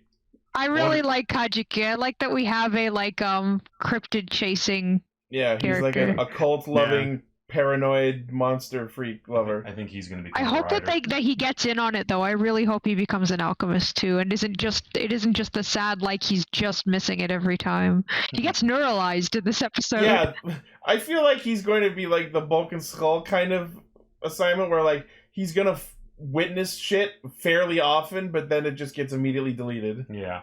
We also run into our female character who will in no way be the love interest. I'm sure she totally doesn't like Baka. She might be his secret sister. Yeah, she's the other main protagonist. I mean, this is Japan, so they're not off the table. Oh yeah, I guess that's true. Definitely but not I really the like. writer of the show. Yeah, I really like that she has her own power set and she can transform with her ring into an alchemist uniform. But I mean, I'm really biased because I love anything involving transforming into stuff with No, other absolutely. I'm on the complete same page. Her uniform reminded me of like the Kira Majors uniforms. Yes, 100%. Oh, good point. So now, now that we know that that's a thing where switching the finger that the alchemist ring is on switches your glam, now I'm wondering, like, what happens if you put it on the other fingers? What happens if you take it off? Naked. I actually love that as an idea for a glam. Like, each finger, and depending on the hand, is a different, like, uniform. Glamour. Yeah, I think that's a fun idea. Yeah. I don't know if they're going to keep going with that, but... So, like, yeah, we get a little bit of a moment in the classroom where they just mention alchemy offhandedly to just sort of put it in your brain. Just so you know that this show's about alchemy. And what was like the smart ass response he had? I can't remember. Something what Ichinose says? Yeah. He was completely not listening, and it's like, what Minato is like, what is the Renaissance about? And Hotaro's response is, a guy that chases his dreams? Like, wow. Well, I guess you're not entirely wrong with that one. Yeah, that's what I was thinking too, where it's like he might be accidentally a bit right, but no. And also, I was going to say, like, I guess we find out at the end they do know each other, spoilers, but like, I hated how it was like the teacher picked on Ichinose for daydreaming. Meanwhile, she's literally staring out the window with like plot wind in her hair. She's sitting in the protagonist seat at the back next to the window, looking out the window wistfully while a gentle breeze is blowing through her hair. And Ichinose is the daydreamer. Yeah, and just because she gets the question right. From? It's a Nanette Noir situation. It's just like, oh, protagonist, won't you tell us the answer? Yeah, so even though they're in the same class, Kudo is pretty much I don't know who you are kind of classmate. So we've known each other for 4 years. Oh, that felt close to home. Like the girl who you've been in class with for years is like, who are you? Yeah, been there. Oh yeah, and then just for Rine and Hotra's character, because the producers and the writers did have, because when the first episode dropped, they had a blog, and one of the things noted from it is that the relationship, the way to describe Otaro and Rine's relationship is that they're Philip and Shotaro. I did read Why do you keep calling her Rine? Is that like her... I think that's her first name. That's her actual name. That's her first name. Oh, okay. I did read something to the effect of they want the show to be like Hotaro and Kudo are both the protagonists in a way. Hotaro fights as the Kamen Rider and Kudo supports assisting in combat with her alchemy. I really like that. That's awesome. At least I think so. If true, I'm looking forward to seeing how far they go with that. That sounds like a good idea. She's also going to become a comic. Fucking probably. Yeah, everyone gets to be one. Yeah, so Hotaru follows Kudo to her secret alchemy base. Oh, weird. And then... Oh, yeah, you mean the platform 9 3/4 there? Yeah. Yeah, where it, like, makes the stairs go up and just makes a bunch of things float, and then all the stuff just crashes to the ground. I actually like that disappear. was a twofold security system. One, you have to make the door appear, but you also needed to create a platform. Like, I like that it was high up. That was a fun touch. Yep. And then Hotaru just decides to follow a completely other separate door that opens that totally is not a trap. Yeah, like, I mean, like, I don't know if I would ever, like, trust a door that opened on its own to begin with. Which is not the door he was trying to get into. A completely separate door in a separate building. It's like, fine, I'm gonna have my own adventure over here. Yeah, I'm gonna go down this plot thread.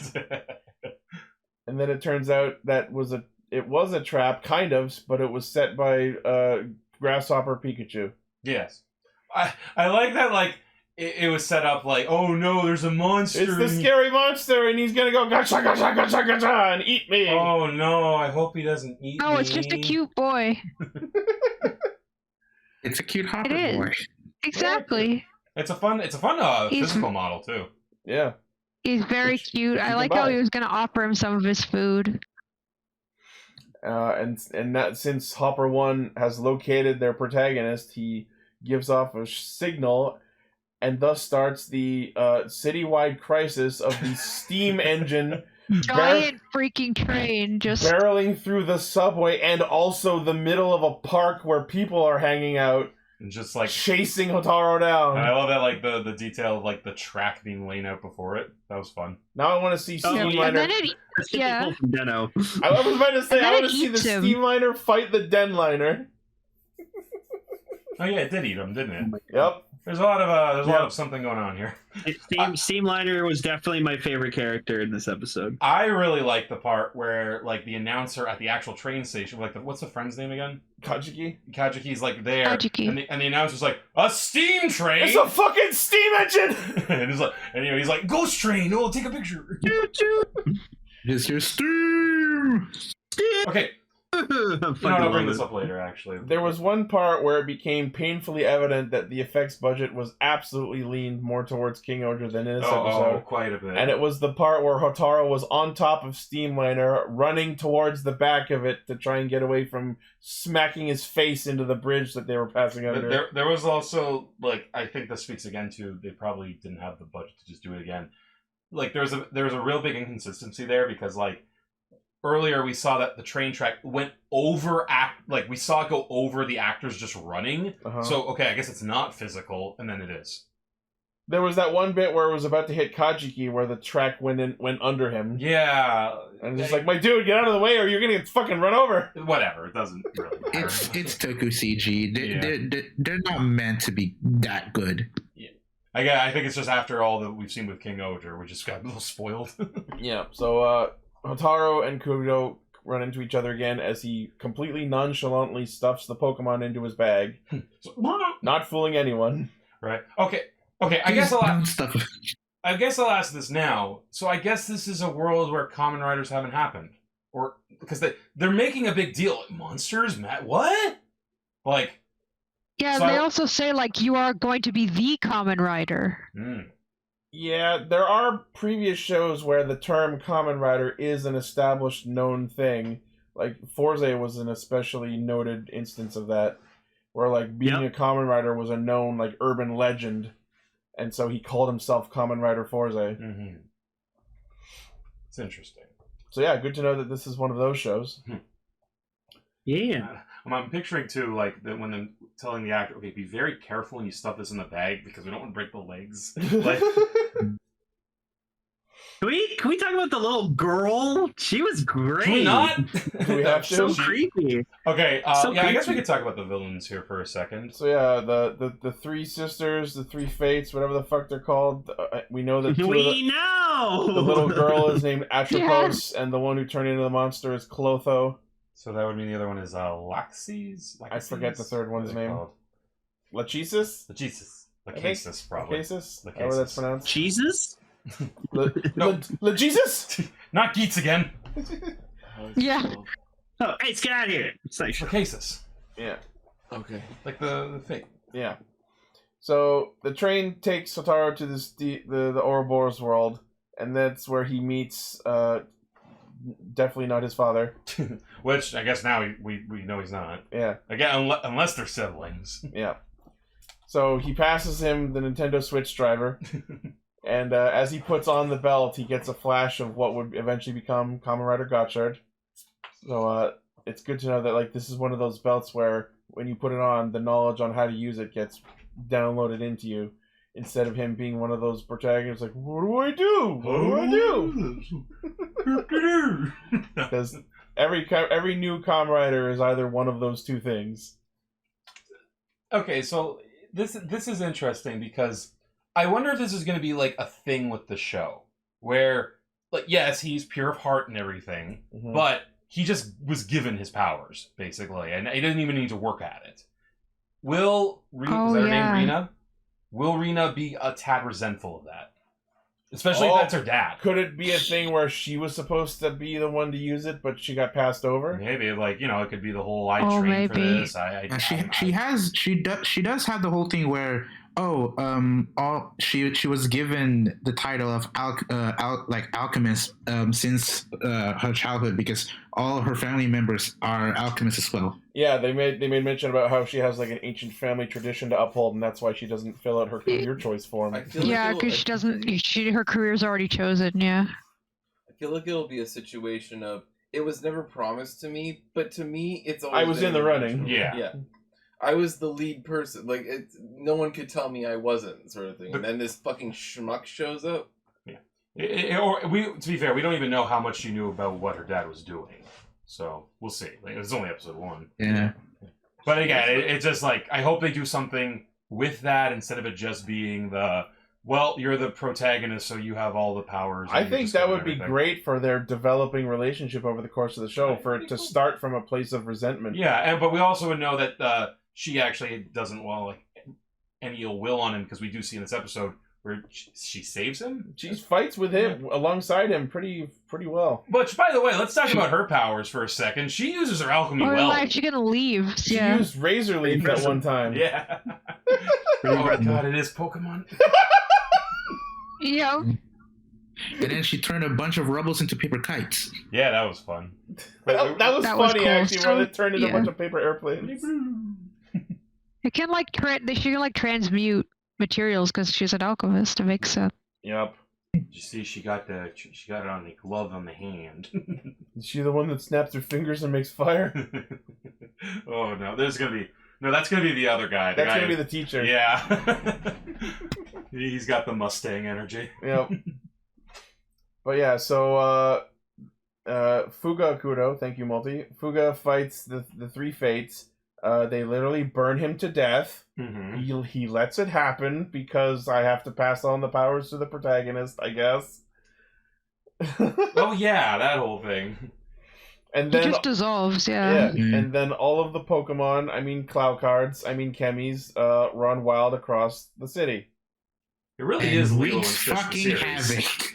And Sal pointed this out, but it was so fucking funny how like some of them were full on models, and then a good some were amount just of them, the art. Like it was literally just the sticker art. So we're not making a model of this. Fuck that. just the card art just flying across the screen. Which I'd argue that'd probably be even more terrifying. Like, could you imagine like just clip art ruining your day?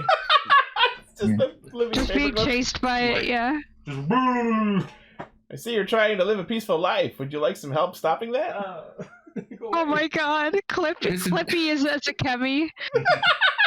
Some in the background. Now someone needs to do a Clippy Ride Chemi trading card. Oh, we're gonna do a whole bunch of these. Get on that shit when you can. Oh man. So yeah, Clotho manages to catch herself a wild Camantis and becomes our first amalgam. Before that, I want to talk about one thing. The design of the three sisters is overall cool. Like, the kid is actually pretty good, I thought. Like, she's creepy. They're doing something with her, and so good for her. The veils are off-putting. The weird, like, one-eye animal mouth veils. I think if it was just the eye, it would have been better, but the mouth never lines up. I think, yeah. So, like, that was a little goofy with the mouth. Lined up in one shot. Cool. The eyes are cool. I think the eyes work. But yeah, so we get a monster. I thought there was a cool touch with this monster. Did you notice how it had crossed arms? Like, no, you know what? I completely figured out what the design is, and I hope that this is going to be consistent throughout the whole show. The suit is literally the Pokemon creature, like tied up and like strapped to itself. Yeah. Oh, I didn't even pick up on that. Like, because like the head of the monster form is Camantis, bound and tied up, and then like that motif is carried out throughout the entire design of the amalgam. I wonder if this is... I think that's an amazing idea, and they're probably going to be using that as a design idea for every amalgam they're going to fight. Do you think that each time it'll be one of the sisters as the monster? No, I don't think so. No, because they made mention of it being the amalgams being created through combination of a chemi with human malice. Oh, right. It's going to be one of those shows where every episode will meet someone who's having a really bad day, and then they're going to be taken over by one of the chemis and become the amalgams. And then we got it. It's Negaverse adjacent. It's literally Sailor Moon, so add that to the list of what we're ripping off. Well, I was gonna say we're ripping off Pokemon Double Way because it's like fucking Pokemon XD. Like that too. Shadow Pokemon. So then what happens? Then we finally get our first henshin of 2. It's kind of divided into 2 parts. He turns into like a weird combination of himself, Hopper, and Steam instead, which I kind of think is cool. I believe these are referred to as the wild forms. The term is Cronenberg. Yeah, these are called the wild forms, and there's 2 reasons why they exist. One, they're a imperfect fusion of 2 chemis, which is why there's going to be a bunch of these. And another reason why they exist is because, according to the production blog, they stated that they will try to do every single form for Gotchard in the show, but they won't have a suit for them. So to substitute that, some of these will be in their wild forms. Oh, that's cool, actually. Interesting compromise. Which is why in the next episode you can only it was shown for like a split second for the preview.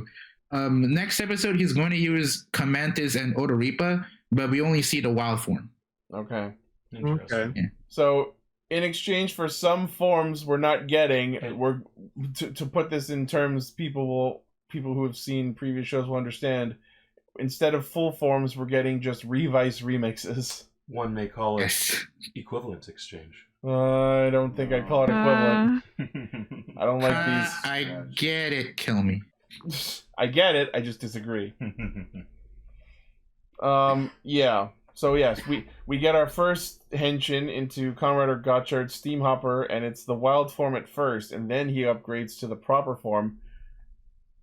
This is exactly the kind of stock henshin I want tokusatsu to do all the fucking time. It was so cool with the beakers in the background and it mixing and then the steam coming off and making the cape. Someone in Discord shared in our community section an edit of Gotchard's henshin where he went right to the human form and then put music over it from the Digimon Season 2 Jagras evolution sequences, which are the DNA evolution sequences in the dub, and it matches so fucking perfectly.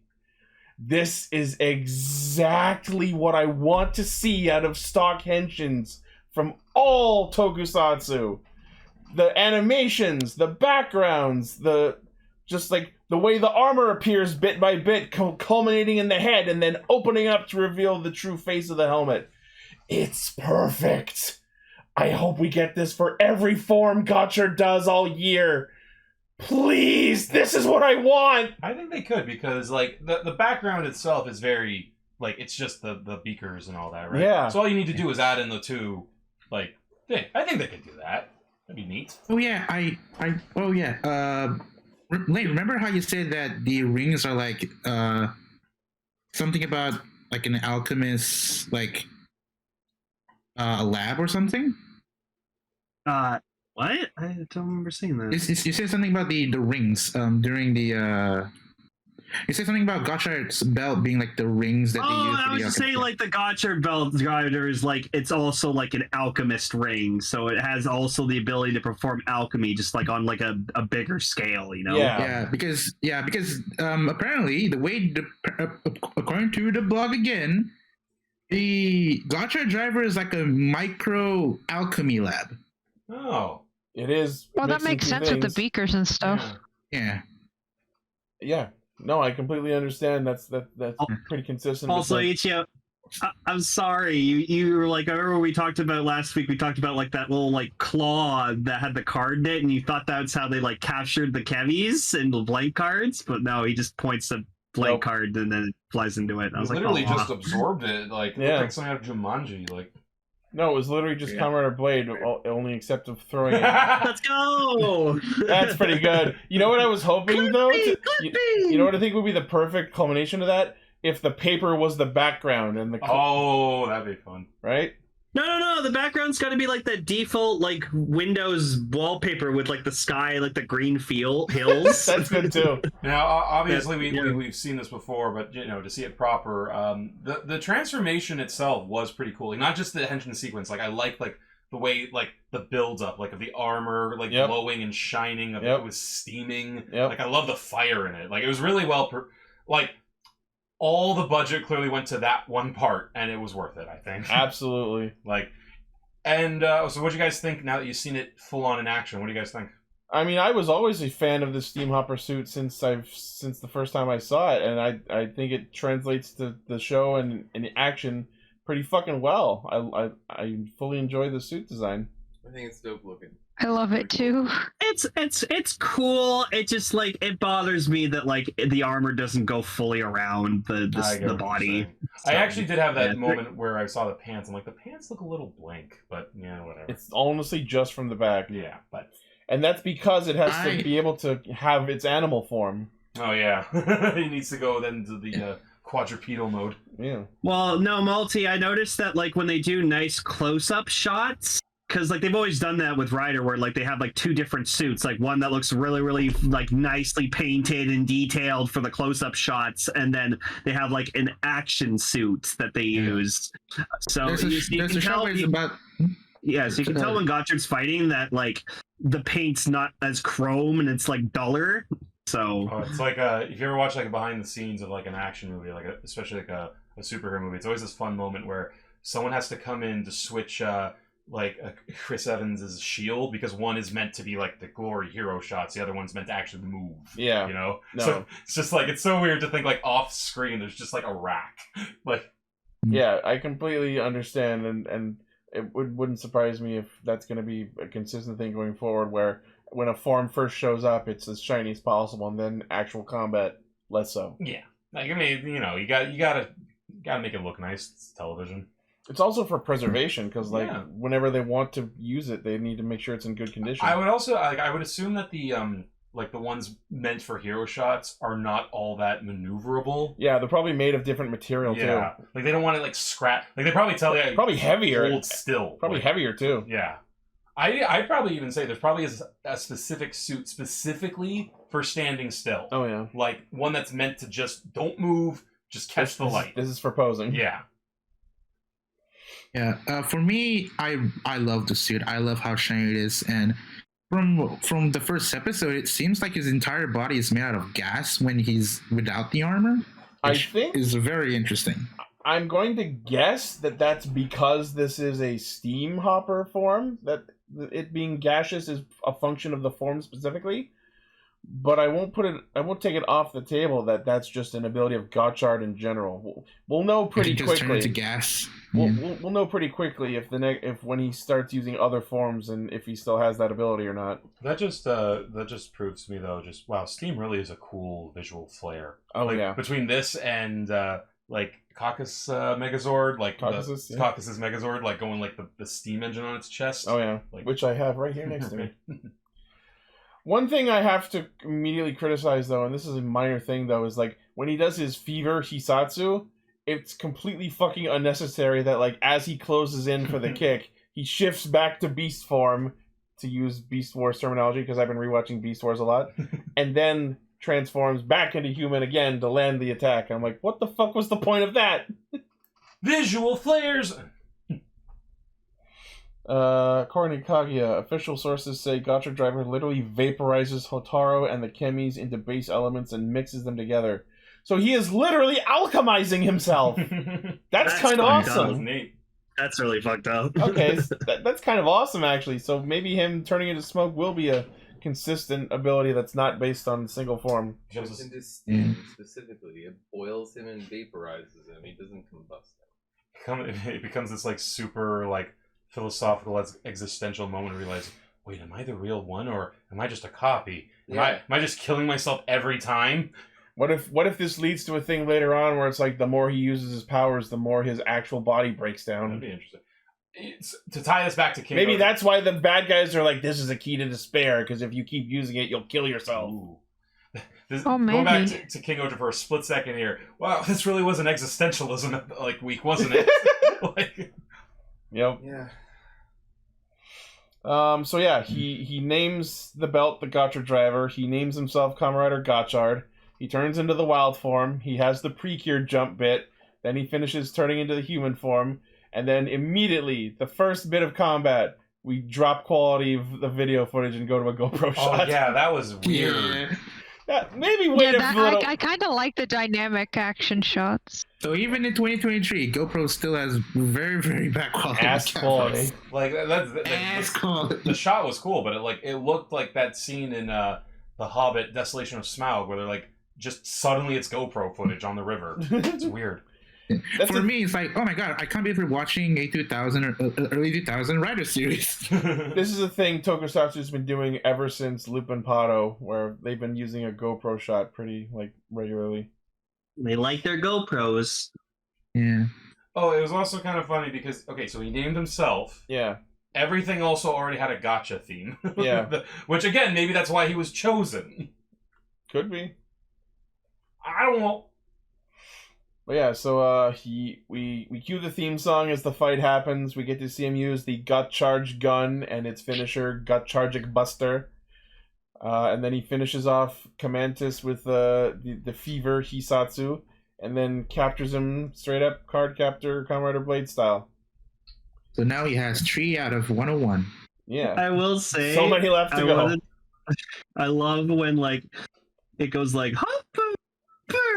it's so someone to take that and just pitch it up more and more and just keep going. Oh god. Oh my god. Sorry, what were we saying, Paul? At least 101 and more to see. To be a gotcha card master is my destiny. Alchemy. I can't wait until we get the Johto chemis. Yes, Malty, those were blank cards that he inserted. Yeah, he puts blank cards in his gun. I watched a video of Keizo's review of the Gotcharge gun. Man, I don't know why anyone expected otherwise, but that gun does not handle shooting the cards into the super well. It's supposed to be it shoots them from one side of the gun to the other, and then they just drop straight down into the compartment that you take them out of. But if you watch this gun in action, the cards end up half of them turn over, half of them fall incorrectly, so it just ends up a completely disorganized mess. Great metaphor for my life. I mean, it still works. Yeah. It was just now. I just imagine. I think they had a problem of how do we do this gimmick but not bend the cards. It's so I imagine so many children are gonna just keep the compartment open where the cards come out after being shot, and then just hold down the button and just watch cards rain out of the bottom of the gun. Yeah, someone's gonna bring that thing to a club, a certain type of club, and make it rain. So yeah, after the battle, we get the bit with Kajiki I got proof of the monsters! Deleted. Just full on neuralizer sound effect. Yeah, pretty much. They erased his memory too. They didn't just take away the picture. Yep. And then Minato wanders in and they reveal he's not just a normal teacher, he's also an alchemist. And I love that when he does his ring finger change henshin, not only does it change his clothes, it comes with a free haircut. Yeah. Now I'm yeah. And we Film learned that later. My slovenly appearance Apparently- was a ruse. You fool. So they also ripped off Men in Black, yeah. Yeah. Add it to the list! We'll have a list by the end of the show. By the end of the show, we're gonna have 101 different things that this show ripped off. It'll be okay. What 101 things that Gotchard ripped off, and Kingohger, well, they just ripped off Game of Thrones wholesale. Yeah, they focused on one thing and ripped it off really well. Yeah, it's all those references to Chief Wiggum. I guess you're right, Zevin. A true alchemist takes from something else and it makes it something new. Yep. Oh my god, you're right. We're not referencing, we're alchemizing. Don't justify it. They should be ashamed of themselves. We're alchemically changing ripping off into homage. Oh, that's what we're calling it. No. So they mentioned that it's been 120 years since last this happened, where the Chemis created a rider. Stuff. Yeah, which means maybe we'll eventually get to see the story of this previous rider. Maybe, and also 120 is just such a weirdly specific number. Yeah, and I'm like, I wonder what that means. Anything? We'll see. So, what do you guys think of the first episode of Gotchard? Not terrible, not bad. It's after dealing with the way too overt and heavy-handed Jesus metaphors of Kamen Rider Gotchard, it was kind of refreshing and breezy to watch something like this open the way it did. That being said, I do feel that it lacked a bit of oomph. It can be breezy, it can be like a lighter sort of thing. I do feel like it lacked a little bit of that certain something that really made it pop. Yeah, You know what I mean? I can't really put it into words super well, but I understand the feeling you're describing. We haven't had that wow moment. I'll say this: it did feel like it felt like not paint by numbers, but more like let's just start this. We're playing a little more safely compared to Gotchard, where it was super outside the box. Yeah, that's a good way of putting it. And like you tell me, do you think it's possible just because you just came off of a really good episode of Kingohger? I think that's I think that's somewhat of a factor, but maybe not as big as you're suggesting. I don't necessarily think that's a factor. I think that even if I was just watching this episode in a vacuum, coming off of Gotchard, just like not even talking about quality, but just sheer bombast and sheer impact per episode. If you're looking at just emotional impact and just staying quality, this doesn't have it. This episode doesn't have it completely. Not to say that it's lacking something rudimentary that's making it bad, but it doesn't have. I could have done with one more thrust from the shoulder. You know what I mean? I understand what you mean, and I based on the episode preview that we've seen where he's going to start going to the alchemist school and such, I think this show has a lot to set up, and we didn't get through it all, and that's why there's this feeling of wanting more. If this is only one episode, if after watching 2 or 3 episodes we see that this is just narratively a slower burn than other shows, then I'll eat my words and take it from that perspective. Because I'm looking at it from just how one would normally look at a Rider series. Each episode kind of accomplishes its mission. If this is trying to be more of a slower burn, sure. But from the perspective, I can only talk about this one episode. And I'm gonna say that it didn't hit as hard as I wanted it to. The ideas are there, and I like them, and I want to see them capitalize on them, but there was a distinct lack of capitalization in this episode. The feeling that I'm getting from this going forward, the show is going to proceed in one of 2 ways, and I think one is vastly more likely than the other. Knowing the way early Rider shows go, knowing that we have over 100 of these Pokemon creatures to get through in a year, the early few episodes, maybe the first 10, 15-ish, are going to be Monster of the Week. Simply the catching of monsters that are running wild, causing havoc. Build up his forms and such. We're going to get different forms show off. We're going to be kind of light. Build up his repertoire. The plot itself will be kind of light. The other possibility I was thinking of is maybe it would be difficult, but if they could find a way to actually progress overall plot while also dealing with monsters of the week, I would be impressed if they could pull that off. But I have not seen it done super well in the past before. So I think the former is probably more likely, where the first 10-15 episodes are going to be catching monsters, getting new forms, dealing with monsters of the week, meeting new characters, meeting new characters one by one per episode. Yeah, setting up our cast. Yeah. Setting up the world, setting up the cast. That way, by episode 20, we can start getting into the actual plot of the show. I can see this being a slow burn. Yeah. I can see that. I stand by my criticisms, but I can see this being a slow burn, so I'm giving it room to expand on itself. Yeah. It's very tentative. We haven't even settled into the new status quo of the show, because we know that's going to be related to him going to the alchemist school. Yeah, I wonder too in that respect, like they're like, because this is clearly like a secret magical world sort of thing. Yep. Like, add Harry Potter to the list. Yep. I'm very curious. I'm curious of like how much his mom is going to be involved in this shit. It's like, is he gonna have? Oh no, we're gonna hide. Is she gonna know that he's like transferred schools? Oh god, they're gonna do the thing where like he hides the grasshopper in his room. What do you got in there? Nothing, Mom. Totally. And it turns out that his mom is Magi Mother. Like literally, she's a rider. There's clearly not a train outside the house, Mom. Oh god. Also, what are you doing up there, playing with my train? Are you on your way to? Oh no! I just realized where Castranger started and how that could be interpreted, and I apologize for that. That was not what I was going for. It goes back to trains. It all comes back to trains on Castranger.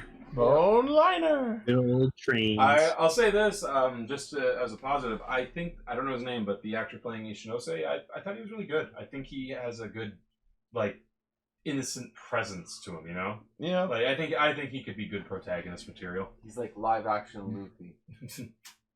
A little bit. Let's not go nuts. Yeah, that's what I was thinking. Anyways. Any other theories anyone wants to share? Any thoughts about any specific characters? I don't have enough to work with. Sure, but we can, as I've been trying to do, we can try and extrapolate possibilities based on tropes and evidence from previous shows. Okay, well, in that case, I'm kind of too tired to think words. I'm thinking like in regards to the villains, unless they said this otherwise, are they alchemists? They did transform shit into a bunch of arrows in the opening shot where they were fighting the old man. I wonder, like, how are they involved? Is it just something that if you're magical you can do that, or is it maybe there is a connection between them and the school? Like, could be. Okay, I'm gonna pose a hypothesis, and this is a hypothesis. This is this is more a prediction than a hypothesis. That's fair. The point of these feature topics is to theorycraft about the shows. I'm not trying to base this on any split-second shit that I've seen in the episode or anything. I want to talk more about that photo where the face was obscured of the dad protagonist's father. We all thought that it was going to be Guy. The guy that we saw. Yeah. And I do believe that is what we were meant to believe. It was you think it was a purposeful mislead? Yes. That would be interesting. I think. What if they faked that out in the show where it's like, are you my dad? No. No. I think we were meant to believe that. Diegetically speaking, I don't know if that was on purpose. I just think that's us being too alert for tropes. No. They showed it. It's important. Until proven otherwise. We saw it. All we saw was a photo of a middle-aged Japanese man, and we assumed that it was the first middle-aged Japanese man that we saw. Which is honestly makes us the asshole. Yes. That's not what I'm saying, but sure. The only middle-aged Japanese man must be his dad. That's our fault, and we need to improve. That's our racism. Is it racism? A little. I think his father, I think that person is his father, but I think that person is connected to the three sisters. Oh, they for sure have history together. That's why they interacted the way they did. Yeah. They're his daughters. I think What if they're all Kudo's sisters? Oh my god. I think. What if she's the fourth? I think he's the one who discovered what gives them their powers. He discovered dark alchemy. what if the belt is dark alchemy and he stole it from them to stop them from destroying the world? Yes. That's why they call it the key to despair. Yes. Which means Gotchard is going to have a dark form. His father invented the belt. Oh, yeah. His father's a powerful alchemist. Yep. Her father, I'm guessing, probably either studied under him or studied his Dark Chard. Or studied his work. And he stole the belt after figuring out what it was, but he realized that it could go both ways because alchemy is science, and science can be used for either good or evil. I think that's it could go two ways, like Yes. the two cards. But I think Gotchard's father is going to be the one who fell into the dark side of alchemy. Interesting. He could be like the main villain. Again, I'm not basing that on maybe any his dad little was things someone that I've who seen. perished in a previous bad alchemical experiment. But I do think his face being hidden can be two kinds of visual shorthand rather than just one. Number one, saying, "Oh, this is important for later," and number two, we don't talk about that. He's dead. It's unimportant. Move on. Or no, it's more we don't talk about that. Like a visual shorthand of that.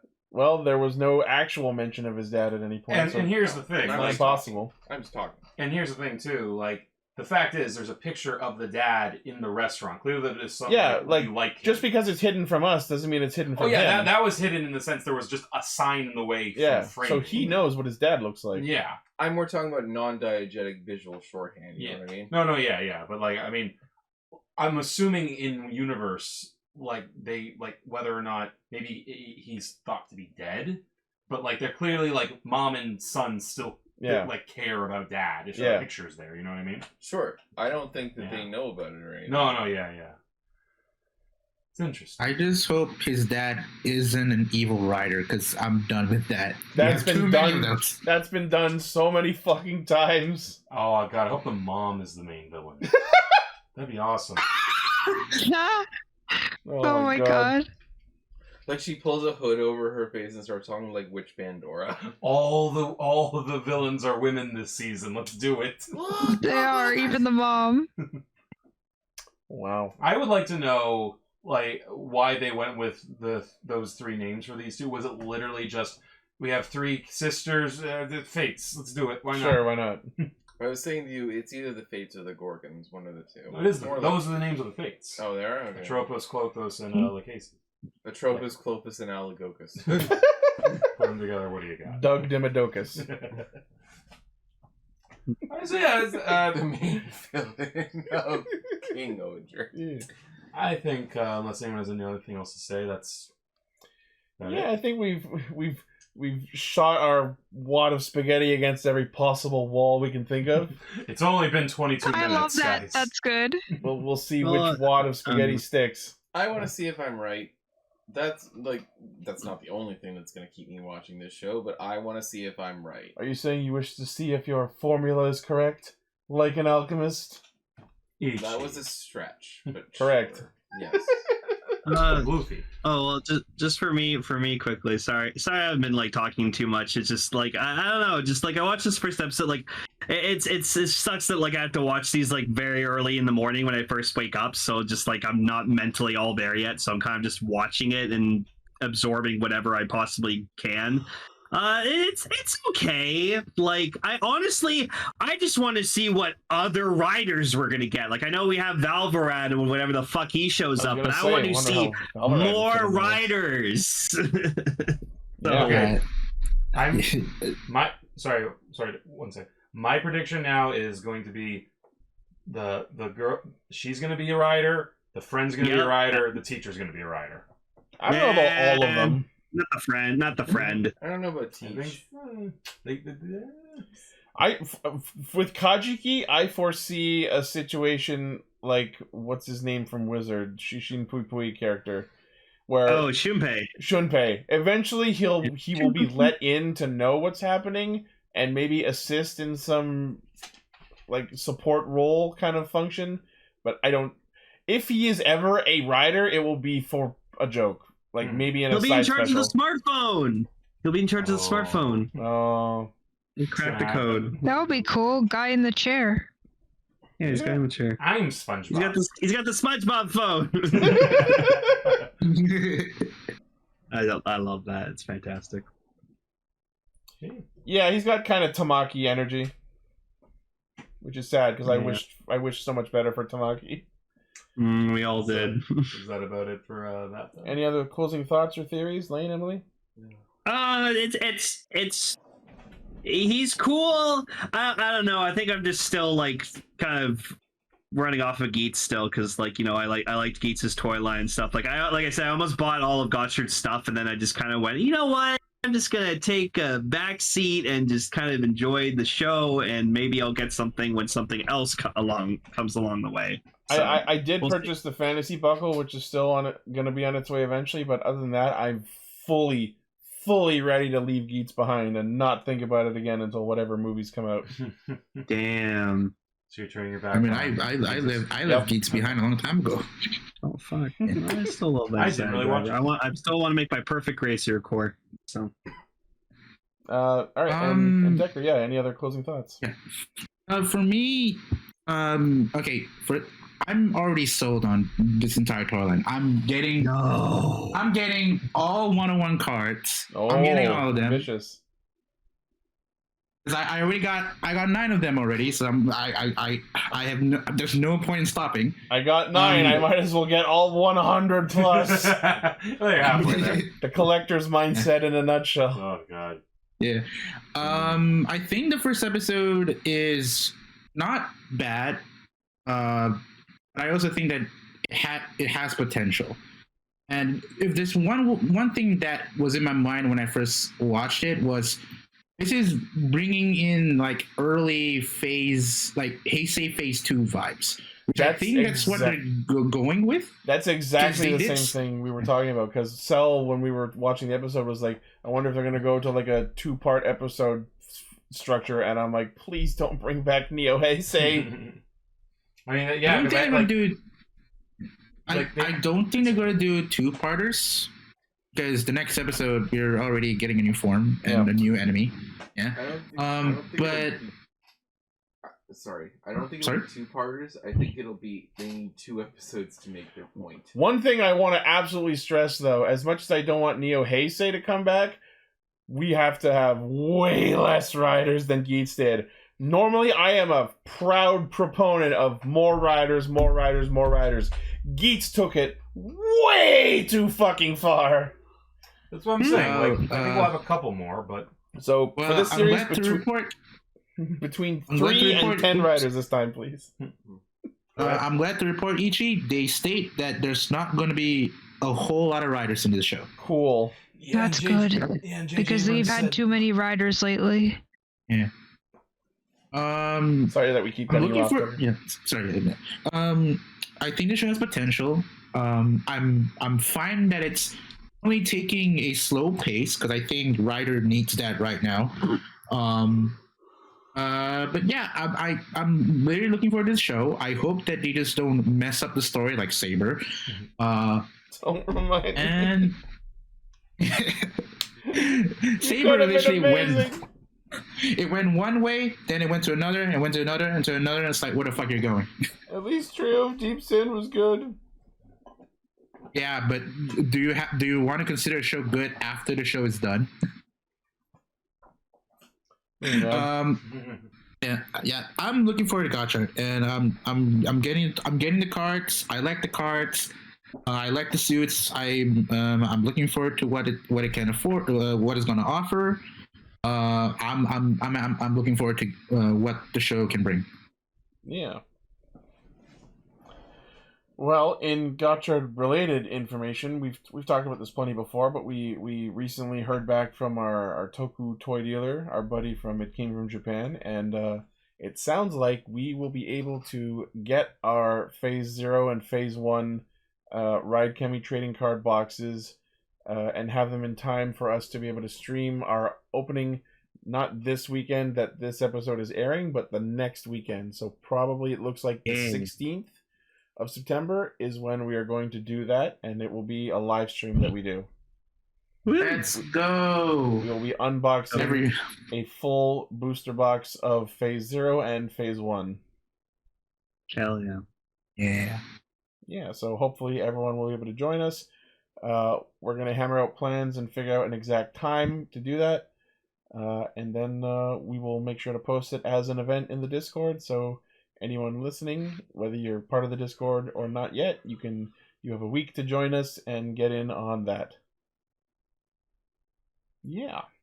So that's Gotchard. Very, very interesting start. And looking forward to seeing where it goes. And that brings us to the end of Castranger for this week. Yay! We talked about 2 new shows. It's been an awesome episode. We had a brand new show. Yeah. We had a brand new arc of an already good show. We have Emily on her amazing new microphone. We have our I have a mic that works, yeah. we have both of our amazing gentlemen, Stella and Paul, here with us. What? Yeah. It's just a shame Gar couldn't be here to be part of this, but he's taking a couple of That's weeks off. true. He's concentrating on skill. Yeah. Good luck, Gar. Just like Gotchard will be next week.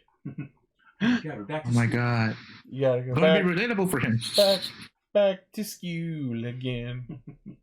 That's a Grease 2 reference. But why? You cultured swine. Because it's one of the only 2 songs from that musical I know. The other is the sex song. Well, of course. What about the bowling Reproduction.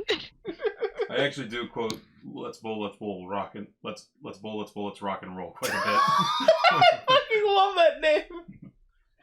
Well, I know what I'm doing tomorrow.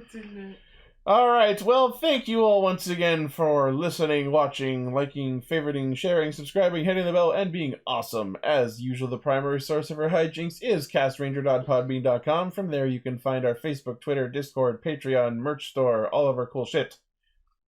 Yeah. We are moving into quite an interesting section of the year for tokusatsu fans. Kingohger is amazing.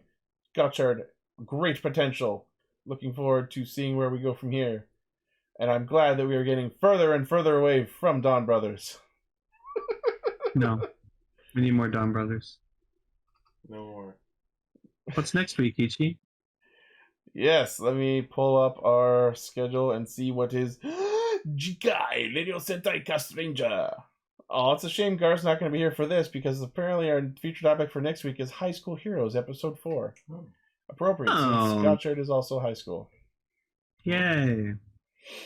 Yeah. All right. Yeah. Well, thank you all once again, and we will see you next week. Bye.